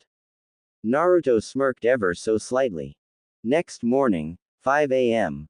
Naruto was up bright and early to get the daily Konoha Times. Just as he suspected, his plans had all come to this. Naruto walked into Kakashi's bedroom and placed the paper and a carefully prepared note next to the bed. His bag already prepared for the final day at the academy, and he snuck out of the apartment, leaving Kakashi to face the facts. When Kakashi got up several minutes later, he was aware of something unusual about his room. There was a newspaper and a note sitting on the bedside table. He groggily got up and read the headline. He stopped. He reread it. Anime and manga. Junin and Hokage knocked unconscious by a giant nosebleed. He then read the note. You have been served by Uzumaki Naruto. He quivered in rage as he shouted out his curse. I'll get you yet, Naruto. This awakened the majority of people in the general vicinity, and since most of them started at sunrise, there was no point going back to sleep, so they got up, fetching the paper and finding the headlines to be interesting, and they proceeded to laugh to their heart's content at the content of the full-page article. By the time the students were at the academy, when Naruto walked in, everyone stopped and then burst out laughing. Many calls of things like, "Great job, Naruto. That was genius," and the like could be heard. The door flew open and Iruka entered the room, apparently just controlling himself from attempting to kill Naruto. Naruto smiled sweetly at him. I hope you learned your lesson, Iruka-sensei. The class laughed again at their teacher's expense, so Iruka decided to just get on with it. Alright, again, congratulations on passing. I'm sure you'll all make me proud to have been your teacher. Iruka shot a pointed glare at Naruto and the class snickered again. Now, you lives as a real ninja begin. There will be many difficult missions that you will need to work together for. Now, I will announce the teams. Everyone sat to attention at this. I'm leaving out all non-important teams. Team 7. Yamanaka Ino. Uchiha Sasuke. Haruno Sakura. Your Junin instructor will be Hatake Kakashi. Sasuke slammed his head on the table as the two girls began bickering as they did so well. Team 8. Uzumaki Naruto. Nara Shikamaru. Akamichi Choji. Your Junin instructor will be Yuichi Kurenai. Naruto choked on his own spit as he began coughing, making everyone look at him. Naruto glanced at Iruka. Who's our Junin instructor, Iruka-sensei? Yuichi Kurenai, Naruto. Is something wrong? Naruto about the question. Was there something wrong? His crush was going to be his sensei. But then again, they were going to be seeing a lot more of each other. Naruto shook his head, a slight flush tinting his cheeks, which did not go unnoticed by most people near him. She could have at least warned him. No, nothing's wrong, Iruka-sensei. Iruka nodded and continued. Team 10. Aburame Shino. Hyuga Hinata. Inazuka Kiba. Your Junin instructor will be Sarutobi Asuma. Everyone looked at Naruto and Iruka's eyes narrowed. Naruto, how did you know that? Naruto smiled. The fact that I can feel his presence just outside the door and that he hasn't been mentioned yet. Naruto saw the door open and the man walked in. That's right, Naruto. Just thanked Kami that you weren't on Kakashi's or my team. I'm going to get you for that. Naruto smiled lazily at the man as the others recognized who he was and began snickering. Sure thing, Asuma-sensei. Asuma got his team and left. Naruto waving goodbye to Kiba and Shino as they left. Next came Kurenai. As soon as Naruto felt her chakra presence, his cheeks fully flushed and he tried to shrink into his chair, much to the dismay of the others. When Kurenai stepped inside, she saw people looking between her and Naruto. Shikamaru whispered to Choji, "Hey, doesn't she look like the girl Naruto likes, according to his description?" Choji nodded. The woman smiled at Naruto. "That was a great prank, Naruto. I'm Kurenai, Team 8's instructor. Follow me, you three." Shikamaru and Choji had to practically drag Naruto out. Just as Naruto got to the door, he looked at the last remaining team. "You guys are in for a long wait. Kakashi Nissan's always 2 hours late to everything." The remaining 3 genin sweat dropped as Naruto left and closed the door behind him. Kurenai had led the team to a nearby tree and she stood up against it while the 3 sat on a bench in front of it. For the first time, Choji and Shikamaru got to see the woman Naruto had a crush on. To tell you the truth, she was a stunner. Long silky brunette hair, dazzling ruby red eyes, creamy white skin, perfectly toned body and one hell of a cleavage. Naruto was trying not to stare at her, but it was hard. Kurenai chuckled at Naruto. "Naruto, I'll never get tired of your pranks." Naruto blushed more and scratched the back of his head as he looked down. Choji and Shikamaru were unsure of what to make of Naruto's actions in the classroom concerning their new sensei. "I think we should introduce ourselves. Although I indirectly know of you from Naruto's descriptions, I want to get to know you personally. So, start with your name, likes, dislikes, hobbies and dreams." Kurenai looked at Choji. "You first." Choji nodded. "My name is Akamichi Choji. My likes are eating, hanging out with my friends and playing pranks. My dislikes are people who underestimate others because of their appearance or rank, people who have to pick on one person as a group and Sasuke's fangirls. My hobbies are training, playing with my friends and taste testing food. My dream is to reach my full potential and show the people who doubted me that I'm not a pushover." Kurenai nodded, and turned to Shikamaru. "My name is Nara Shikamaru.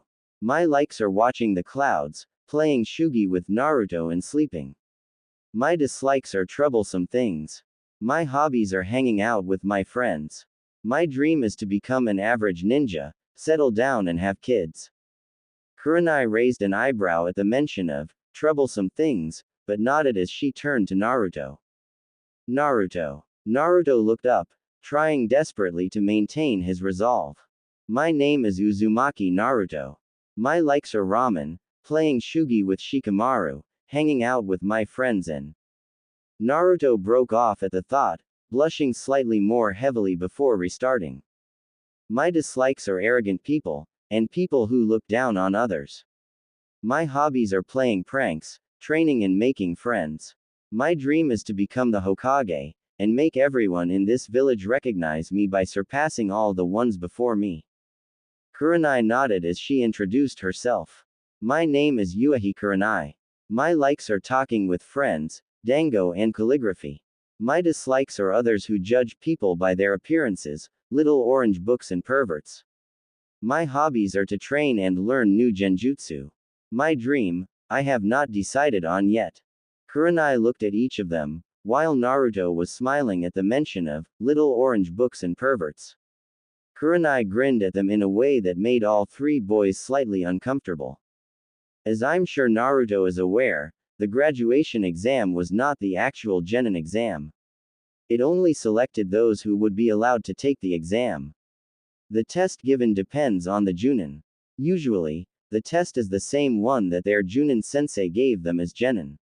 My test is going to fall into this category. I need all 3 of you to meet me at Training Area 19 tomorrow morning, 5 a.m. sharp. Until then, you are dismissed. The 3 could have sworn she gave Naruto a wink as she poofed somewhere else. The 3 boys got up, and they turned to Naruto. "What kind of a test will this be, Naruto?" Naruto thought about it. Surprisingly, Kurenai had not told Naruto what her test was, but Naruto understood the meaning behind it. Naruto looked at the other two lazily. I'm not sure of what the actual test is, but as with every one of the tests, they try and get you to be greedy, but the hidden message is always teamwork. Both Shikamaru and Choji smiled, which caused Naruto to smile. Anime and manga. We've been working together for 6 years. Teamwork comes easily to us. Both Choji and Naruto nodded as they turned to leave. Naruto thought about something. You two want to go get some lunch? They both nodded as Naruto looked at them. Ramen okay. They both smirked. Naruto without his ramen was not Naruto at all. They both nodded and headed to the best place for ramen in Konoha, Ichiraku's. Next morning, at 4:55 a.m., all three boys turned up at Training Field 19 with an assortment of weapons. Naruto had barely any sleep for being paranoid about Kakashi getting his revenge on him while he slept, but he was used to going several nights without sleep. They sat under a tree and waited. Right as Naruto's watch beeped to indicate it was 5 a.m., Kurenai appeared in a puff of smoke in front of them. Naruto smiled at her. As always, on time, unlike Nissan. Kurenai smirked at this before the three boys stood up. Kurenai grinned at them and reached into a pocket, withdrawing 2 bells. Naruto's sweat dropped. How popular is the bell test? The other two looked at him while Kurenai flashed them a smile. Most of the current Junins use it. Naruto, why don't you explain how this works to them? Naruto sighed. There are 2 bells. This test has a 66% failure rate for the graduating teams. Only 3 teams will make it. We have to get a bell from Kurenai-sensei before the time she specifies. The one who doesn't get a bell will be sent back to the academy to redo their final year of training. The other two frowned. This wasn't what Naruto told them, but he looked at Kurenai as she smiled. Exactly. You have until noon to get these bells. She put an alarm clock on the stump and started it. Go. All 3 boys disappeared. Naruto looked at the 2 next to him from their hiding place. Forget what I said back there. The main reason for this test is teamwork. If we can prove to her that we can work together as a team, we'll pass, no matter if we get the bells or not. Both boys nodded and Choji turned to Naruto and Shikamaru while they began planning. Once they had come up with a viable strategy, Naruto reached into a sash on his belt and withdrew what looked to be a pair of trench knives. Naruto put them on, channeling chakra to the knives, and the boys watched as the knives' blades were surrounded by an extended chakra blade. Choji looked stunned, and Shikamaru raised a lazy eyebrow. What's with the knives, Naruto? Naruto looked at them. I have an elemental affinity for wind, as does Asuma-sensei. He uses a pair of these knives too. I'll create the initial distraction while Choji, you basically keep Kurenai dodging. While this is happening, Shikamaru, you get into position for the Kajimane, okay? I'll get the bells. The other two nodded and Naruto turned to where he could sense Kurenai. Naruto focused to make sure it wasn't a genjutsu of some sort and nodded. He extended the fingers on one hand and closed them slowly. 5, 4, 3, 2, 1, go. Naruto channeled a huge amount of chakra into the knives and hurled them, one after the other at the tree in front of him. They pierced through the tree, the next and the next, making Kurenai hop out of the way from her position in the field. By now, Choji had appeared, using his Baika no Jutsu and Nikuden Sensha, as he began carving up the field. Roll, roll, roll, roll, roll, roll, roll, roll. Kurenai had to smirk at Choji's antics until she realized she couldn't move. She managed to see Shikamaru forming a rat seal from a nearby tree branch, smirking at her, seeing his shadow stretching down the tree trunk and up to her own shadow. Kajimane no Jutsu, Seiko. Kurenai was aware of Naruto behind her and he walked up to her, removing the bells from her belt. Sorry, Kurenai-sensei. But we've been working together for 6 years. Teamwork comes naturally to us. Shikamaru let Kurenai go as Naruto smiled at her, holding the bells for her to see. While the others made fun of Choji for being overweight, we knew he had the ability to become an excellent ninja. And while Shikamaru was the dobi of the class, according to him, it was just too troublesome to move the pen during class. Shikamaru's actually smarter than me. A hell of a lot smarter. His IQ is about 200. Kurenai looked at Shikamaru. It was true. Shikamaru had the worst score of his year, but the look on Naruto's face implied he was completely serious. Naruto smiled as his teammates gave him the thumbs up. Kurenai smiled at them. You saw the real reason for this test. Teamwork. All of you pass. From tomorrow, Team 8 will begin doing missions. Naruto, I trust you don't mind me making you the team captain. Naruto turned to the others. If they don't mind, it's okay with me. They both nodded and smiled, so Naruto smiled too. Kurenai looked at each of the three boys. Anime and manga. Congratulations on passing. From what Naruto told me, I had no doubts that you would pass. Meet here at 9 a.m. every morning unless I specify otherwise. The three nodded and they turned to leave the field, but Kurenai called Naruto back. Naruto motioned the others to keep going, so they did. What is it, Kurenai-chan? Kurenai smiled at him as he looked up at her, hanging off her every word. She looked at Naruto. Naruto, now that you're the team captain, you have several responsibilities. Naruto nodded, listening to her. You are responsible for your team's health and status. Do you remember what we've all taught you? Naruto nodded, reciting the phrase that had been drilled into him from the age of 5. People who disobey the mission directives are trash. However, those who don't take care of their friends are far worse than that. Kurenai nodded in agreement as she bent down to put her face level with Naruto, smiling at his awkwardness. Everyone in their little group of Junin friends knew of Naruto's crush on Kurenai. The fact that Naruto tried desperately to hide it made it all the cuter, according to Kurenai. She looked at him, and bent forward, placing her lips to his forehead, and Naruto froze. Naruto turned bright red and started trembling. His crush was giving him a kiss. Naruto could pretty much go on to the next world contently. Kurenai pulled back slowly as she looked into Naruto's eyes, ruby red locking with sapphire blue. Congratulations, Naruto. You make me proud. That did it. Naruto's senses were in overload, still very aware of the slight warmth that Kurenai's lips had left on his forehead and the praise that came with it from the object of his affections. Naruto's body did the only thing it could, which was very uncharacteristic for him. He fainted, much to Kurenai's amusement.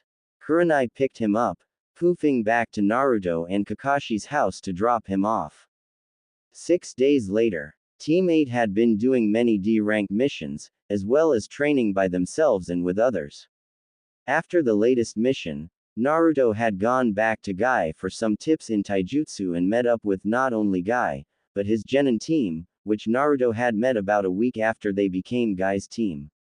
Naruto waved to the team as he entered their training field. Lee rushed up to him, grabbing his hand in a bone-crunching shake. It is my eternal rival, Naruto-kun. Your flames of youth burn brightly, my friend. Naruto smiled, but shuddered internally at the title he had earned himself from a stupid mistake. Flashback. 1 year ago. When he first met the team, he saw Lee and the two had made fast friends. Upon seeing Lee use the springtime of youth speech, Naruto was acutely aware of the infection of the green spandex flames of youth disease, as both Naruto and Kakashi jokingly called it, was spreading from Guy to Lee. Naruto, snapping out of this line of thought and noticed that Lee was expecting an answer and Naruto had foolishly said the worst thing he possibly could have without thinking. Sorry, what was that? Guy's eyes started burning with the flames of youth, who Lee mirrored. Both of Lee's teammates, a chocolate brown-eyed, brunette girl and a jet black-haired Hyuga started backing away. Naruto's sweat dropped.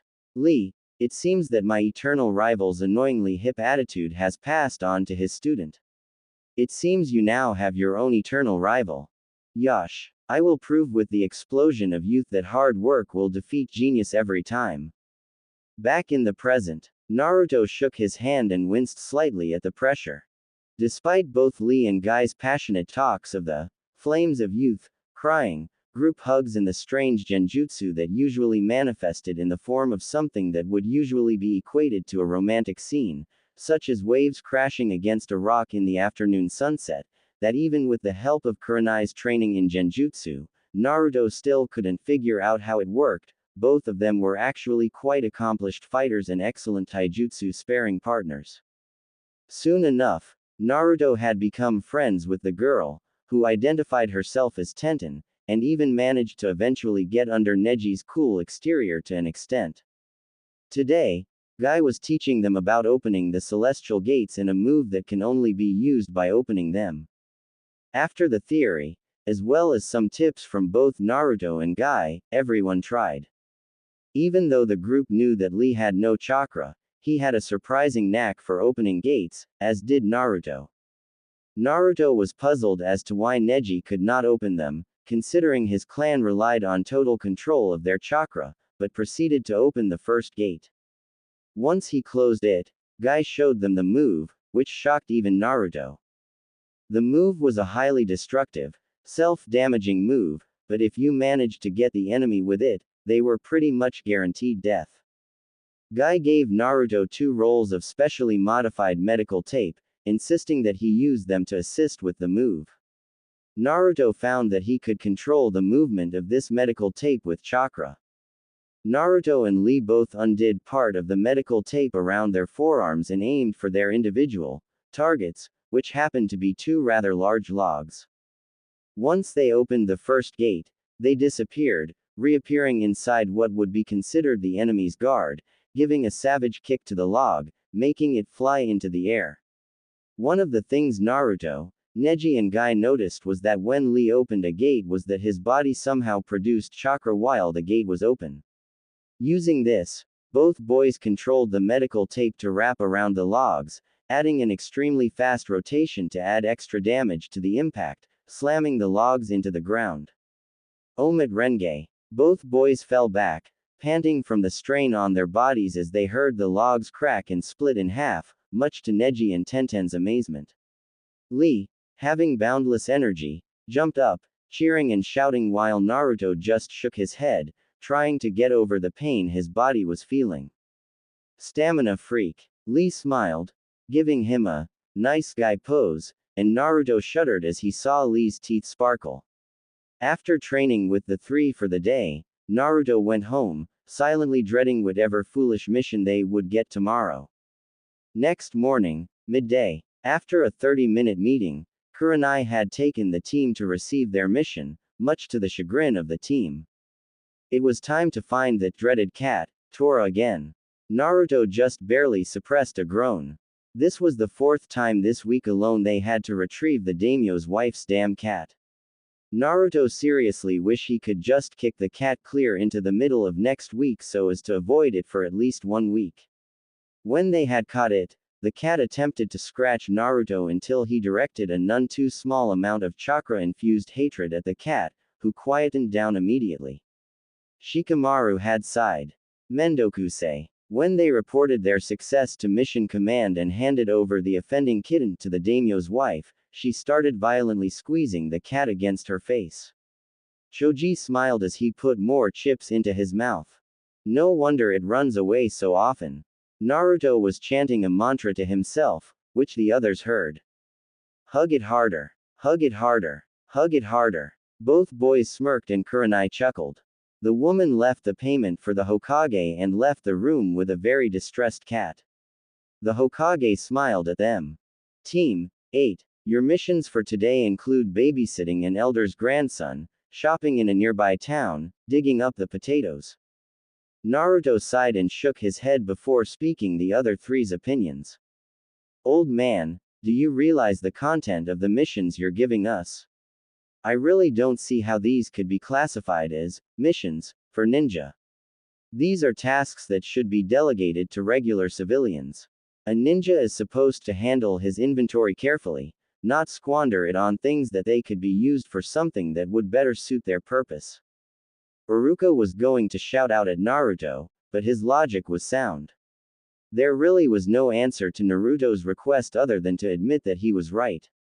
The Hokage sighed and took a puff of his pipe, reaching into the stack of paper marked, "C."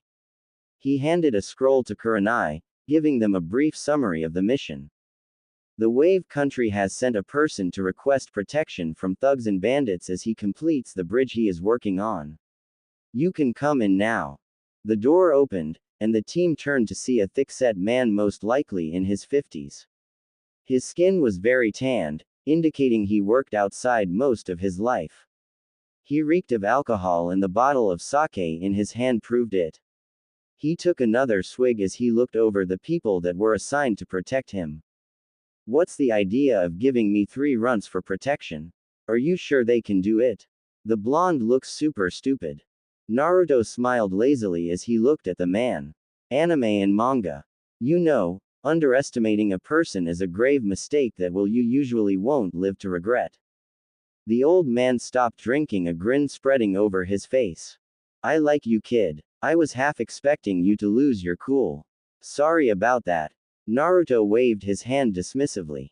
No harm done. We'll protect you until you complete the bridge. The man nodded as he thanked the Hokage and led them to the front of the Hokage Tower. Kurenai looked at each of them. We're leaving in half an hour from the south gate. Prepare yourselves for a several-week mission. Go. The 3 split, while Kurenai nodded at Tazuna, poofing away to get her own things, leaving the man to walk towards the south gate by himself. Half an hour later, the 3 boys met up within a minute of each other, seeing Tazuna already there. As the designated half-hour expired, Kurenai appeared and the team walked out of the gates towards their destination. Naruto immediately struck up a conversation with Tazuna about the project he was the head of. Tazuna had carefully prepared a story that would leave out any details hinting this mission was anything more than a C class. Naruto smiled when he felt a genjutsu and looked to see a puddle on the ground. All 4 ninjas noticed that it was off. It hadn't rained in weeks, and the weather since it last rained had been very sunny with few clouds. They kept walking and both Naruto and Kurenai felt the genjutsu dispel and 2 ninjas charge at them.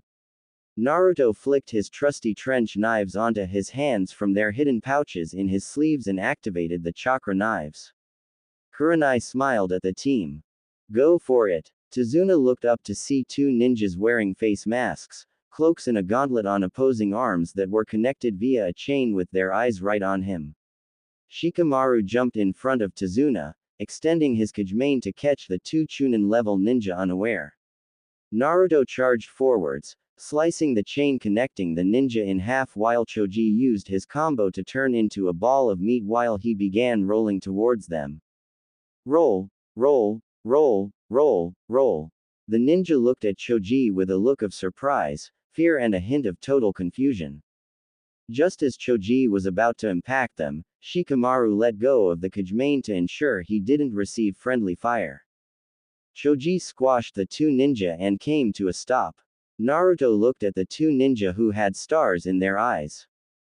Naruto took out some ninja wire from his pack, dragging the pair to a tree and tying them to it.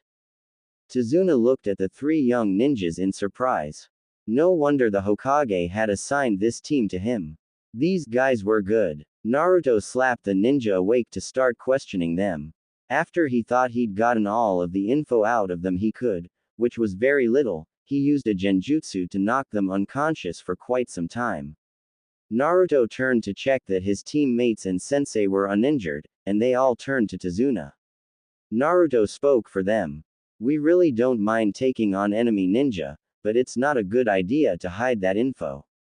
Judging by the description you gave us of the Wave Country, I can understand the problem with the payment needed for a, B, or an A rank mission, but if you had told the Hokage of your circumstances, I'm sure you could have come to some agreement. Tazuna sighed. The boy was smart, no doubt about it. He looked up with a fake smile. Sorry about that. So, will you still continue the mission? They all looked to Kurenai who just shrugged. I may be their sensei, but if they don't want to, I can't force them. Tazuna looked at each of them before Naruto's eyes crinkled into a lazy smile. Not doing something that you know is right is the coward's way. We all want to continue. Tazuna looked genuinely happy as he led them further down the road towards the wave. Several hours later, Tazuna had led them to a boat where another man in a coolie hat was waiting. The man nodded to Tazuna, and when Tazuna introduced the 4 Konoha ninjas as super powerful, the man smiled and bowed, introducing himself as Kaji. Once everyone was on board, Kaji started the motor and they made their way upriver into a thick mist. At an apparently random point, Kaji cued the engine, stating that Gatos men regularly patrolled this area, asking them to keep it down as he brought out an pole and began pushing the boat the last leg of the journey. Soon enough, the silhouette of the bridge came into view. Shikamaru studied it in a calculative fashion, as did Naruto and Kurenai. Choji looked at it in awe. That's a large bridge. Tazuna smiled, keeping his voice low like Choji had. Yeah, that's the super bridge I'm building. Once it's completed, the wave country will return to its former state of prosperity. Naruto nodded as they passed under the bridge and arrived at the shore. They got out and Kaji nodded to them. This is as far as I can go without being caught. Good luck. Tazuna nodded. Take care, friend. Kaji nodded and began rowing back the way he had come while the others continued on towards the wave.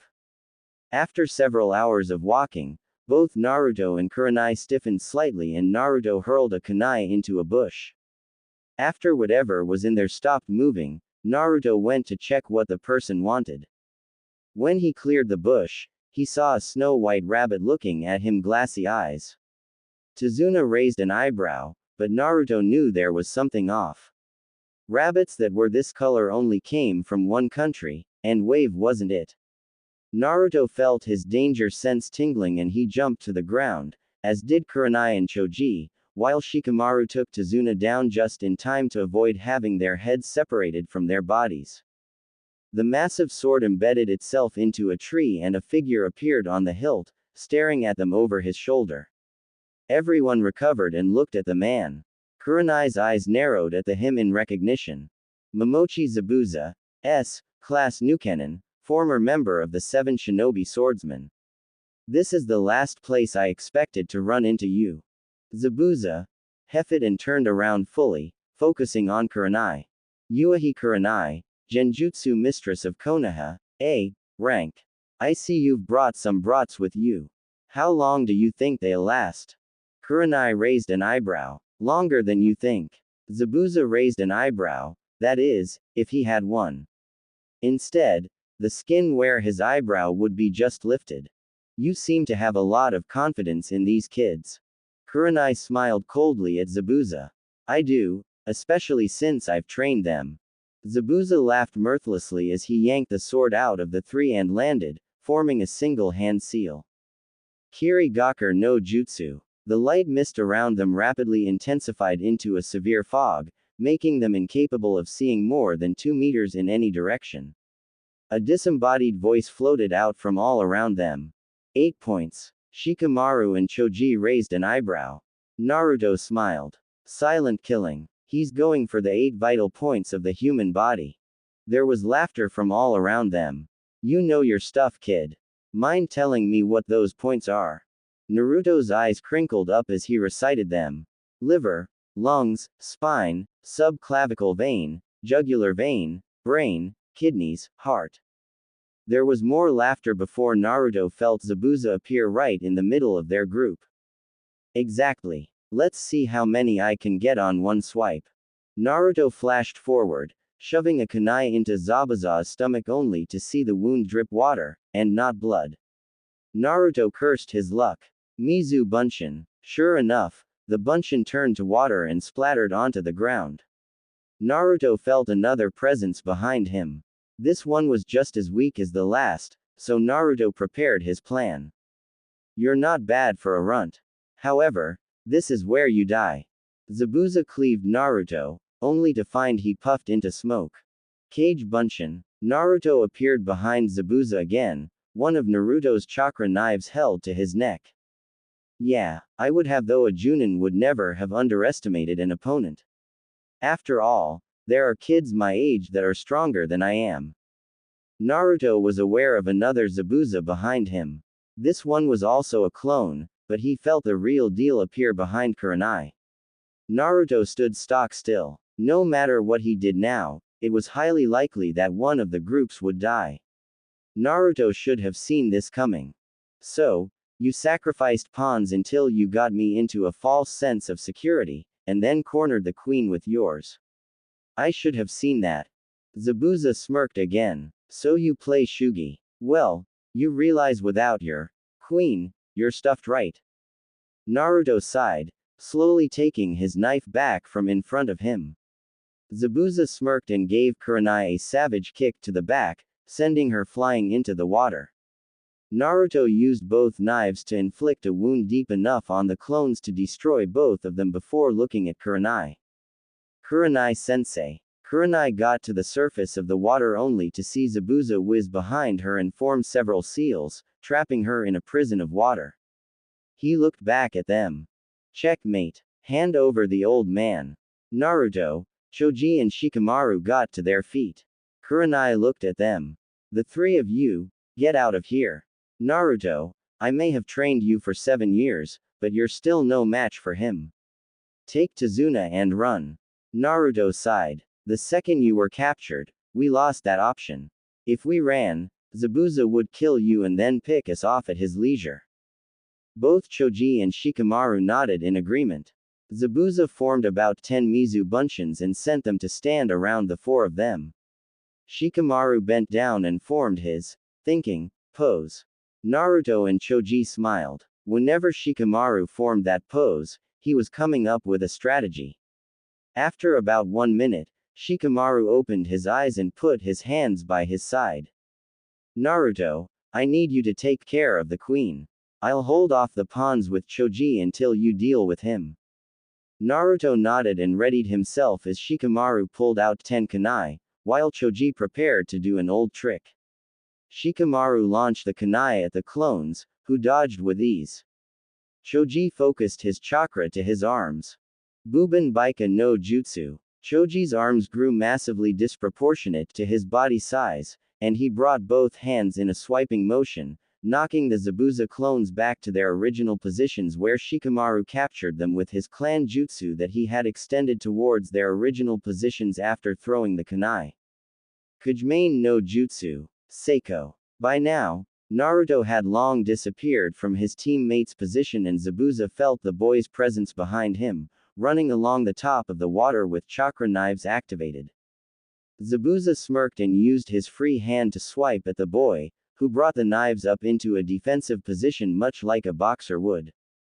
After dodging several swipes, Naruto brought the 2 knives together and captured the sword in between them. Even though Zabuza was using one hand, Naruto was struggling to keep the blade from cleaving him in half. Naruto started trying to push the blade back before he kicked water up into Zabuza's face, making him shut his eyes out of instinct. The split second was all Naruto needed as he dislodged Zabuza's sword from the deadlock and let gravity do its work. Zabuza was still putting a heavy amount of pressure on the sword, and when he felt the resistance disappear, he stumbled slightly, but not enough to break the prison.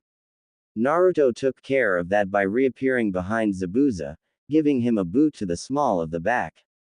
Zabuza stumbled and pulled his hand free of the prison, thereby breaking the jutsu, releasing Kurenai.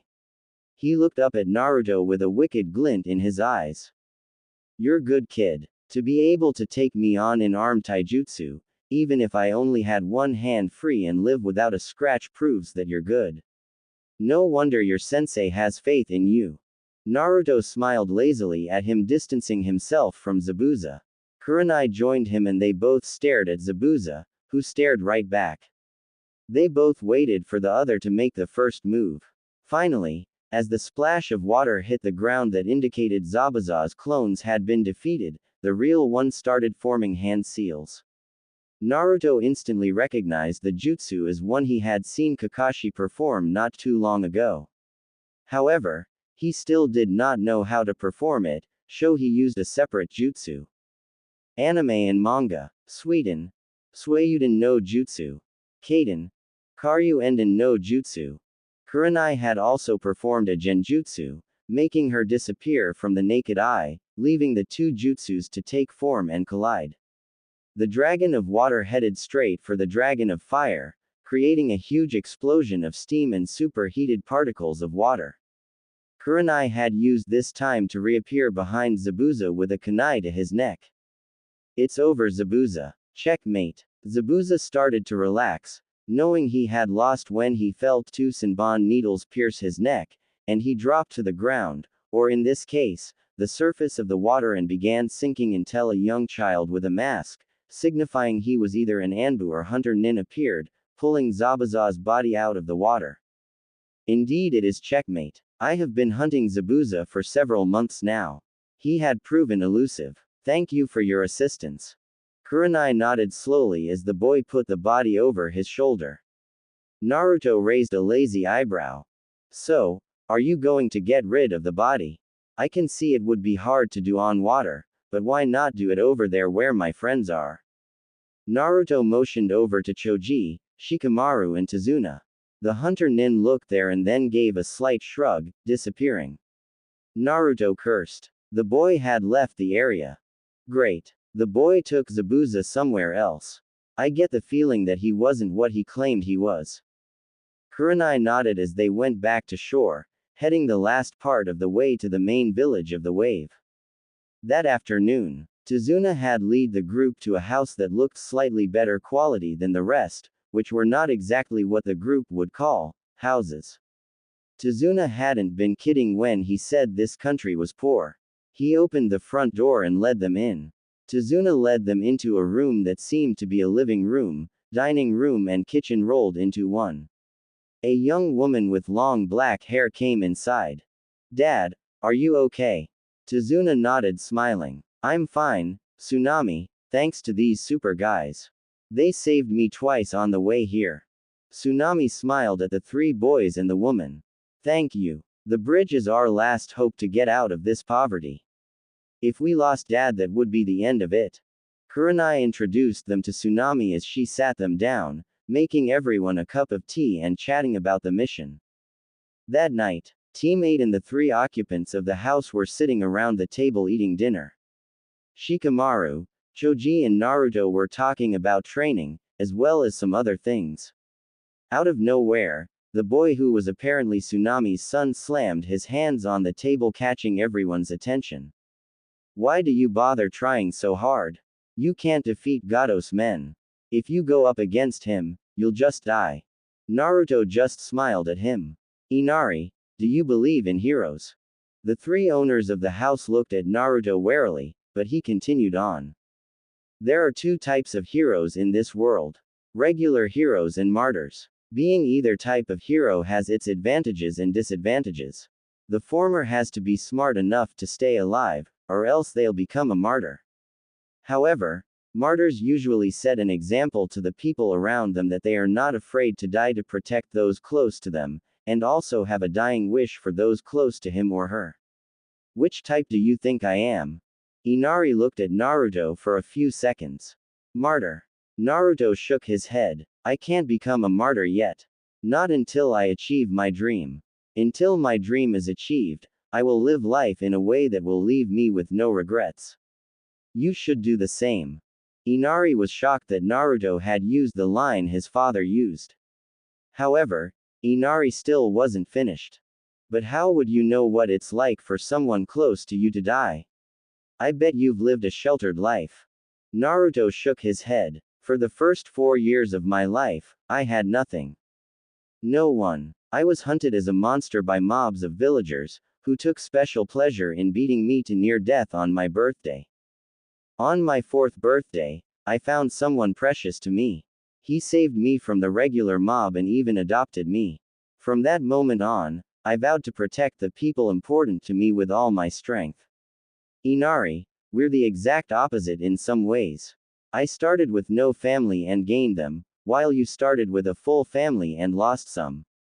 Neither of us have had it easy, but we should never judge another by first appearances.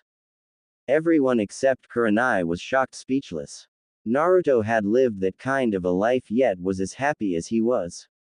Even though Choji and Shikamaru had gotten an answer they were secretly wondering about, it left them with more questions than answers. Inari slowly stopped crying, looking at Naruto, who was smiling at him. Inari's lips formed the barest hint of a smile as he rubbed the tears from his eyes. Sorry, Naruto. Naruto waved a hand dismissively. No problem. Tazuna and Tsunami were almost floored.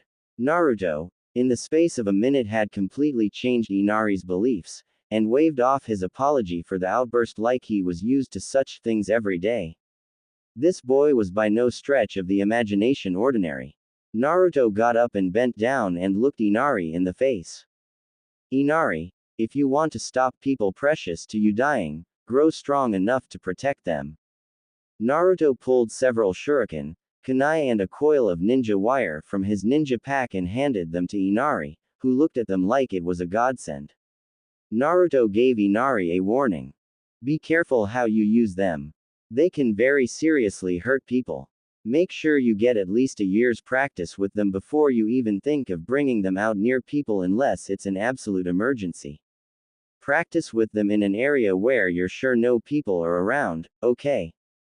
Inari nodded again as Naruto ruffled his hair, standing up and putting his plate in the sink. Do you mind if I excuse myself?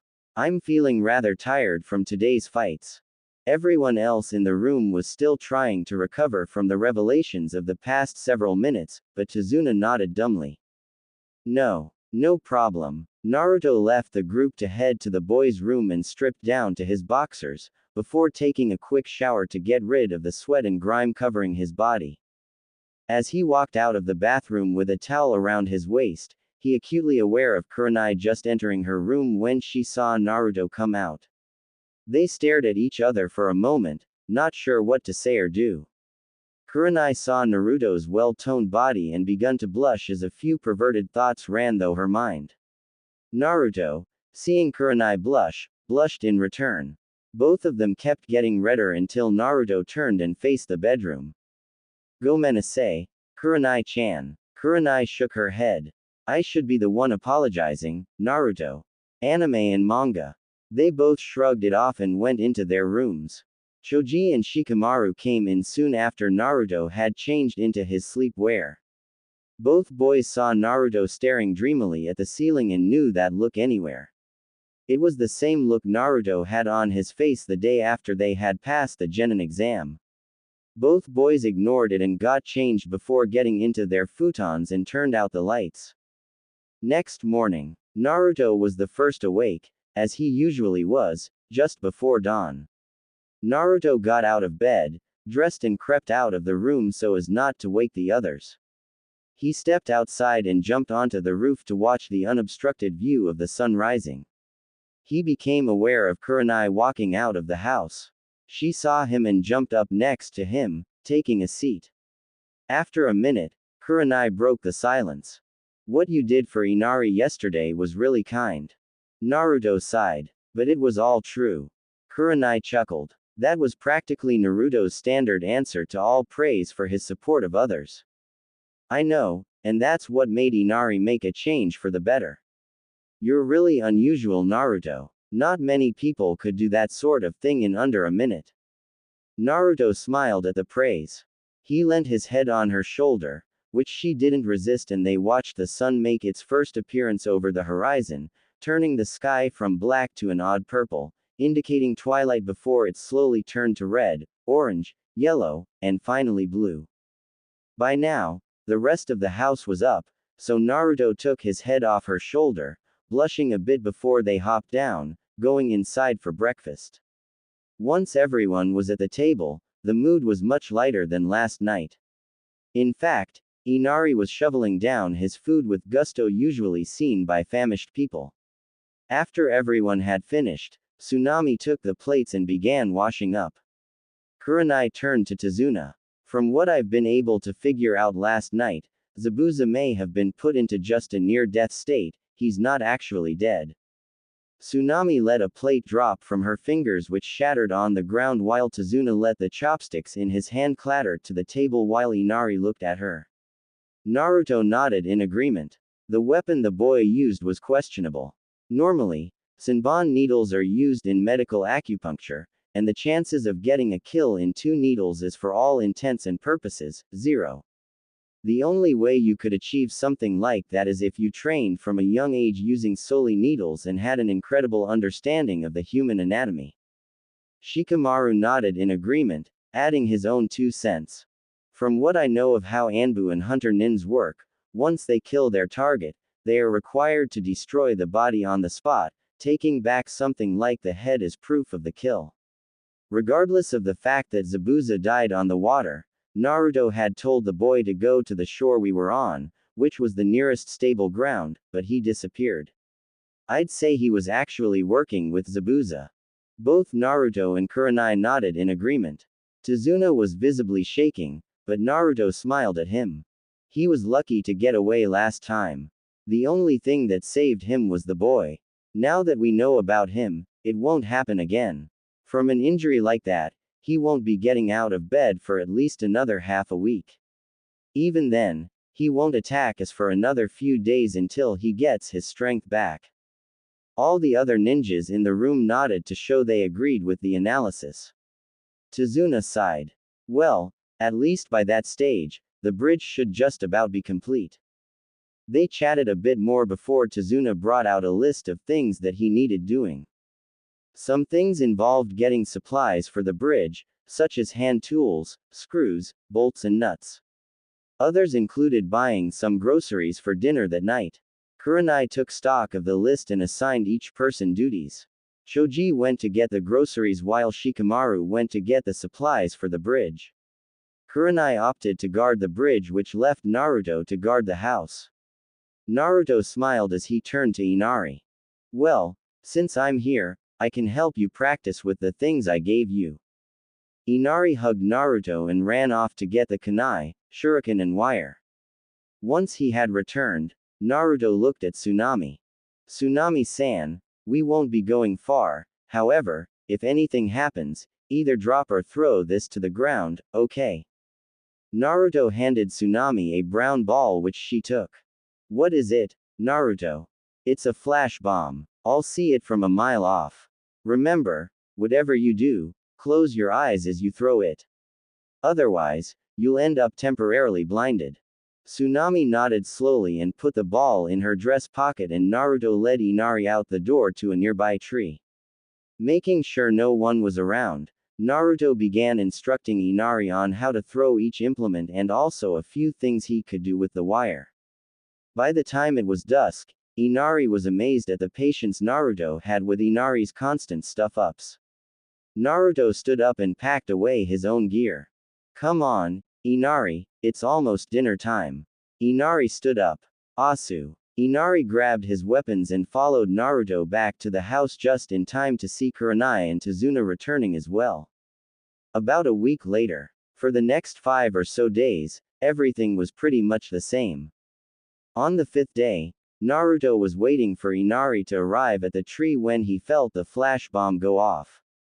Naruto stiffened and ran to the house to see that Tsunami was being dragged out of the house by 2 thugs while Inari was hurling his kunai and shuriken at them, only half of them hitting them, which both of them expertly blocked with their katanas. Inari, now out of weapons, charged at them blindly, letting out a war cry as he went. Naruto pumped chakra to his feet to increase his speed and just managed to replace Inari with a nearby plank of wood as the thugs sliced the piece of wood to pieces. Both of them were aware of a presence behind them, but neither of them was able to turn around before they were dealt a severe blow to the backs of the neck, knocking them unconscious for quite some time. Naruto looked at Inari, smiling. Inari, thanks to that, I was able to save both you and your mum. I need you to do something. Get the villagers and whatever weapons you can get and come to the bridge. Today, Gato is going down. Inari nodded and saluted Naruto as Naruto brought his hands together in a seal muttering, Kai. The weights on his arms and legs expelled their stored chakra, making Naruto able to move much faster. Naruto blurred out of existence and headed towards the bridge as fast as he could. I have to make it in time. Just as Naruto got to the bridge, he saw that the group had just gotten there. the unconscious bodies of the workers scattered over the bridge. The mist started thickening quickly as Zabuza and the boy appeared in front of the group. Naruto waited to see what would happen and plan an ambush. Choji was quickly delegated to taking care of Tazuna, while Shikamaru tried in vain to match up to Haku's speed. Kurenai went up against Zabuza. On the whole, Haku was faring quite well against Shikamaru while Kurenai was holding her own against Zabuza. Just as the Haku was about to land the killing blow, Naruto blurred in front of Shikamaru and punched Haku in the face, sending the boy at least 20 meters back. Haku got up and looked at Naruto. "You are that boy from a week ago." Naruto nodded. "I always thought there was something strange about you." Haku pulled out a senbon while Naruto pulled out his lovable trench knives. Naruto noticed that he was surrounded by Zabuza clones. Naruto smirked and slashed them all across the chest or stomach in under a second, watching them splatter to the ground. Kurenai smiled. "Finally took of your weights, Naruto." Naruto nodded. "Yeah, I wouldn't have made it here in time if I hadn't." Zabuza chuckled. "Seems like you've got a match for your speed, Haku." "Indeed, Zabuza-san." Haku charged forwards, as did Naruto. Trench knife met senbon as they tested each other's strength before spinning around, trying to find an opening in the other's defense. Neither of them found one, so they clashed again. And again. Finally, Naruto blocked Haku's senbon with one hand. "Anime and manga. Now that I have one of your hands occupied, I am at an advantage." The first part was the water from the clones littering the ground. This is the second part. Naruto watched in amazement as the boy started doing one-handed seals. The water rose up, forming a dome of water drops, which turned into water senbon. They froze and hovered ominously around Naruto. "This is it." Haku sent the ice senbon into Naruto, making a cloud of fine mortar-like dust cover Naruto and Haku. Tazuna gasped but Shikamaru, Choji and Kurenai smiled. When the dust cleared, Naruto had a knife to Haku's neck. Haku turned around to try and block the knife, but Naruto kicked Haku in the back, sending him sprawling. Zabuza sighed. "You know you're going to get beaten like this, Haku." "I know, Zabuza-san." Haku got up and looked at Naruto. Naruto felt the air around him drop at least 10 degrees, so he discreetly replaced himself with a cage bunshin he had been keeping out of the fight in case something like this happened. The water around the clone began forming panels which promptly froze and formed a barrier of mirrors. Haku melted into one of the mirrors and appeared in all of them. "This is my true speed. There is no way you can match this." The clone just sighed, hoping this jutsu would work like it was supposed to. He forced his chakra into his innermost coils and concentrated. He let it all free in an instant, turning the clone into a living bomb. The mirrors shattered and Haku was sent flying. Everyone looked at Naruto in fascination of the jutsu. The real Naruto appeared beside Shikamaru. "Kage Bunshin Daibakua." Kurenai smiled at Naruto, amazed with his progress. Zabuza saw this distraction and held Kurenai around the neck. Naruto looked in horror as Kurenai gasped. He was strangling her. Not a good trade, was it? A pawn for a queen. "You lose, brat." Zabuza stabbed Kurenai in the stomach with a kunai and threw her to the side like a piece of trash. Naruto reappeared beside Kurenai, who was breathing sharply and blood poured out of her stomach. She looked at Naruto in pain, sorrow and regret. "I'm sorry, Naruto. Don't. You can't. Not yet." Kurenai painfully raised a hand to Naruto's face, brushing her hand against it. "I'm sorry, Naruto." With that, Kurenai fell limp, as good as dead. Naruto's emotions stopped. He was staring as the last vestiges of life of the one and only woman he would ever love slip away.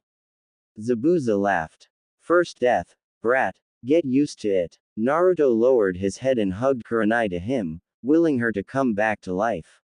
The body remained motionless as Zabuza turned to the others. "Now that she's dead, you lot will die just as easily." "Shut up." Zabuza, as well as everyone else, stopped at the voice. They turned back to its source to see blood-red chakra pouring out of Naruto. Zabuza stared at Naruto in a mixture of fascination and horror. You killed her, you bastard. You have no idea how much she meant to me. I'll kill you.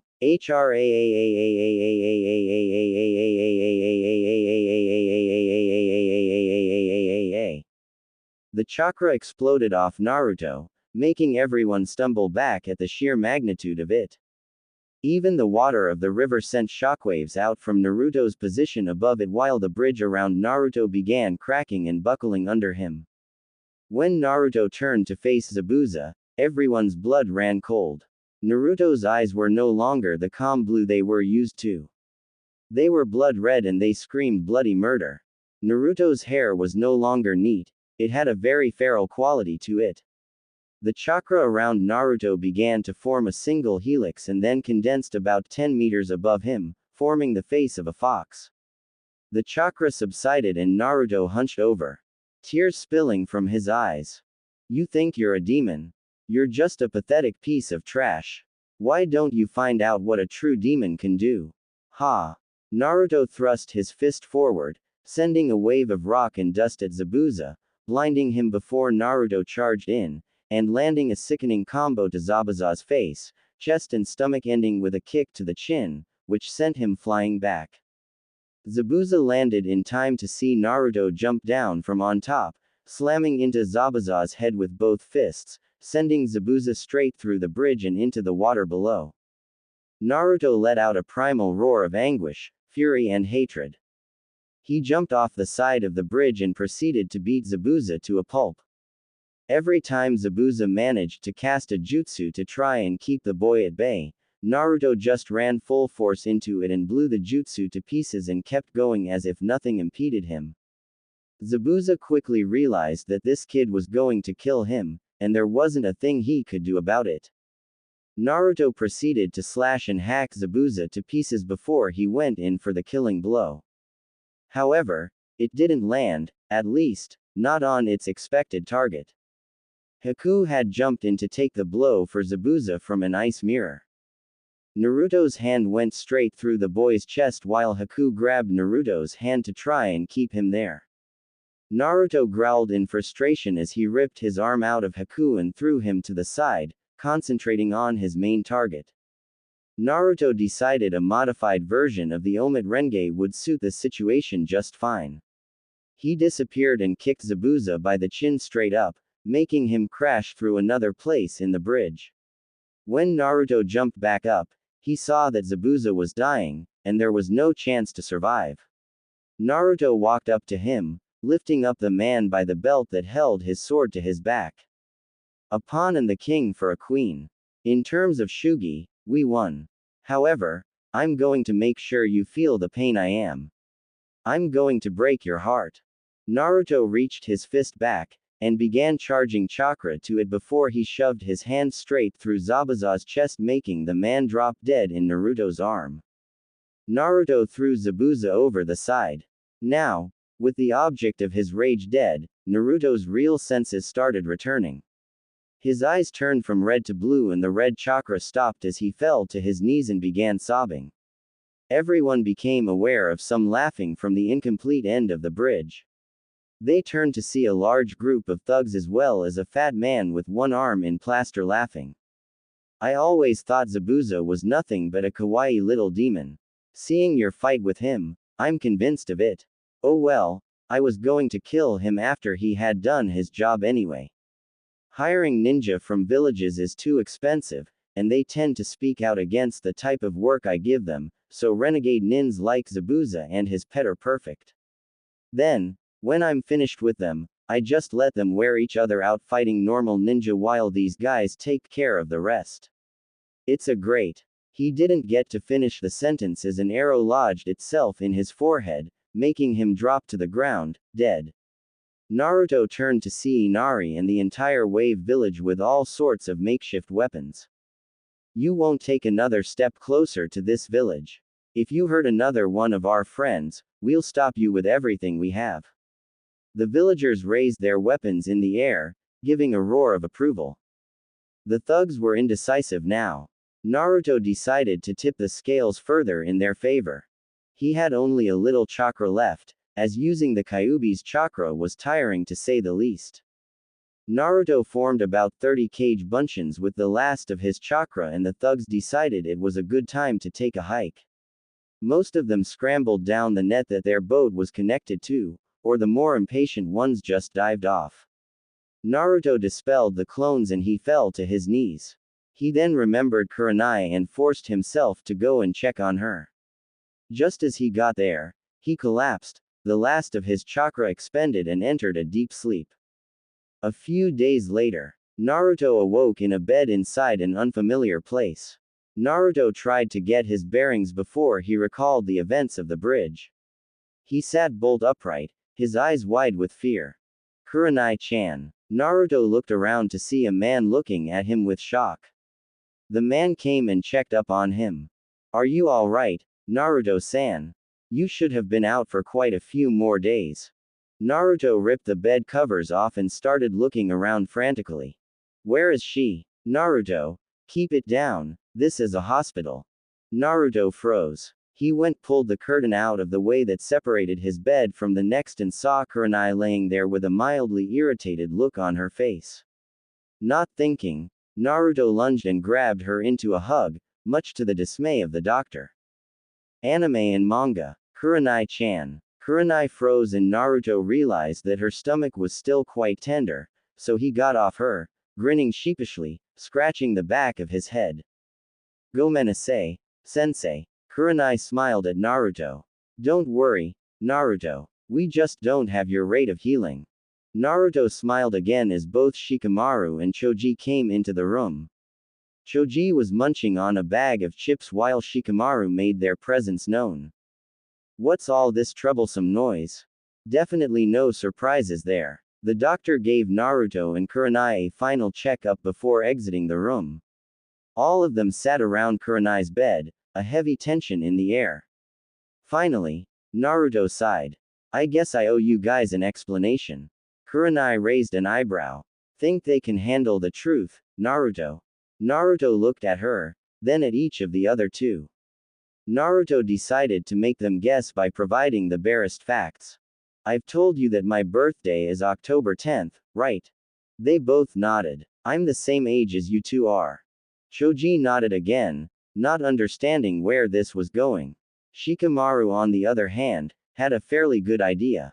"Naruto, could you show us your face?" Naruto sighed. "No going back now." Naruto pulled down the face mask to show the others his 3 whisker marks on each cheek. Shikamaru nodded in understanding. "It wouldn't have anything to do with the Kyuubi, would it?" Naruto nodded and pulled the mask back up. "That's right. On the day I was born, the Kyuubi was defeated. Not killed, defeated. His soul was ripped out of his body and he was sealed inside a newborn infant." "Me." Shikamaru nodded slowly, as did Choji. Now, the tidbits Naruto had given them on his past all made sense. The orphanage, the beatings, why his birthday was the worst day of the year. Naruto looked at them with eyes full of desperation. Shikamaru sighed. "You're so troublesome, Naruto." Naruto saw Shikamaru smiling and Choji offered him the bag of chips. "I don't care if you're the container, you're still the Naruto we've always known. Just remind me not to get you angry, okay?" The 4 of them laughed at the joke. This had gone down far better than Naruto could have ever hoped for. As they stopped laughing, Naruto turned serious again. "Even though you know, this information is considered an S-rank secret. You two aren't even supposed to know. Not even what my face looks like." They both nodded in understanding, while Shikamaru muttered his signature word, troublesome, again. Nearly a week later, Kurenai had been cleared from hospital, or the medical shack, in this instance, and they had showed up at the bridge to see that it was now completed. Tazuna and the rest of the villagers were there to see them off. Tazuna smiled at them. "You guys were super. Thanks to you, the bridge is now complete, Gato is dead and we can get our lives back on track. We don't know how we can repay you." Naruto smiled. Just make the wave country into something that won't waste the effort we went through. Naruto looked at Inari, who was trying to hold back the tears. Naruto smiled at him. Inari, just because you said you wouldn't cry anymore doesn't mean you can't cry because you're happy. Remember, a ninja who keeps their emotions suppressed at all times is no longer human. Inari smiled at Naruto. It's okay for you to cry too. Naruto nodded. Yeah. They said their final goodbyes and Team 8 began their trek back to Konoha. One of the people beside Tazuna looked at him. Tazuna-san, we still haven't named the bridge yet. Tazuna smiled. You're right. I think we should call it the Great Naruto Bridge. Naruto changed the heart of Inari, and he changed the hearts of the villagers. Everyone agreed that the name was perfect, and so they went back to rebuilding their lives.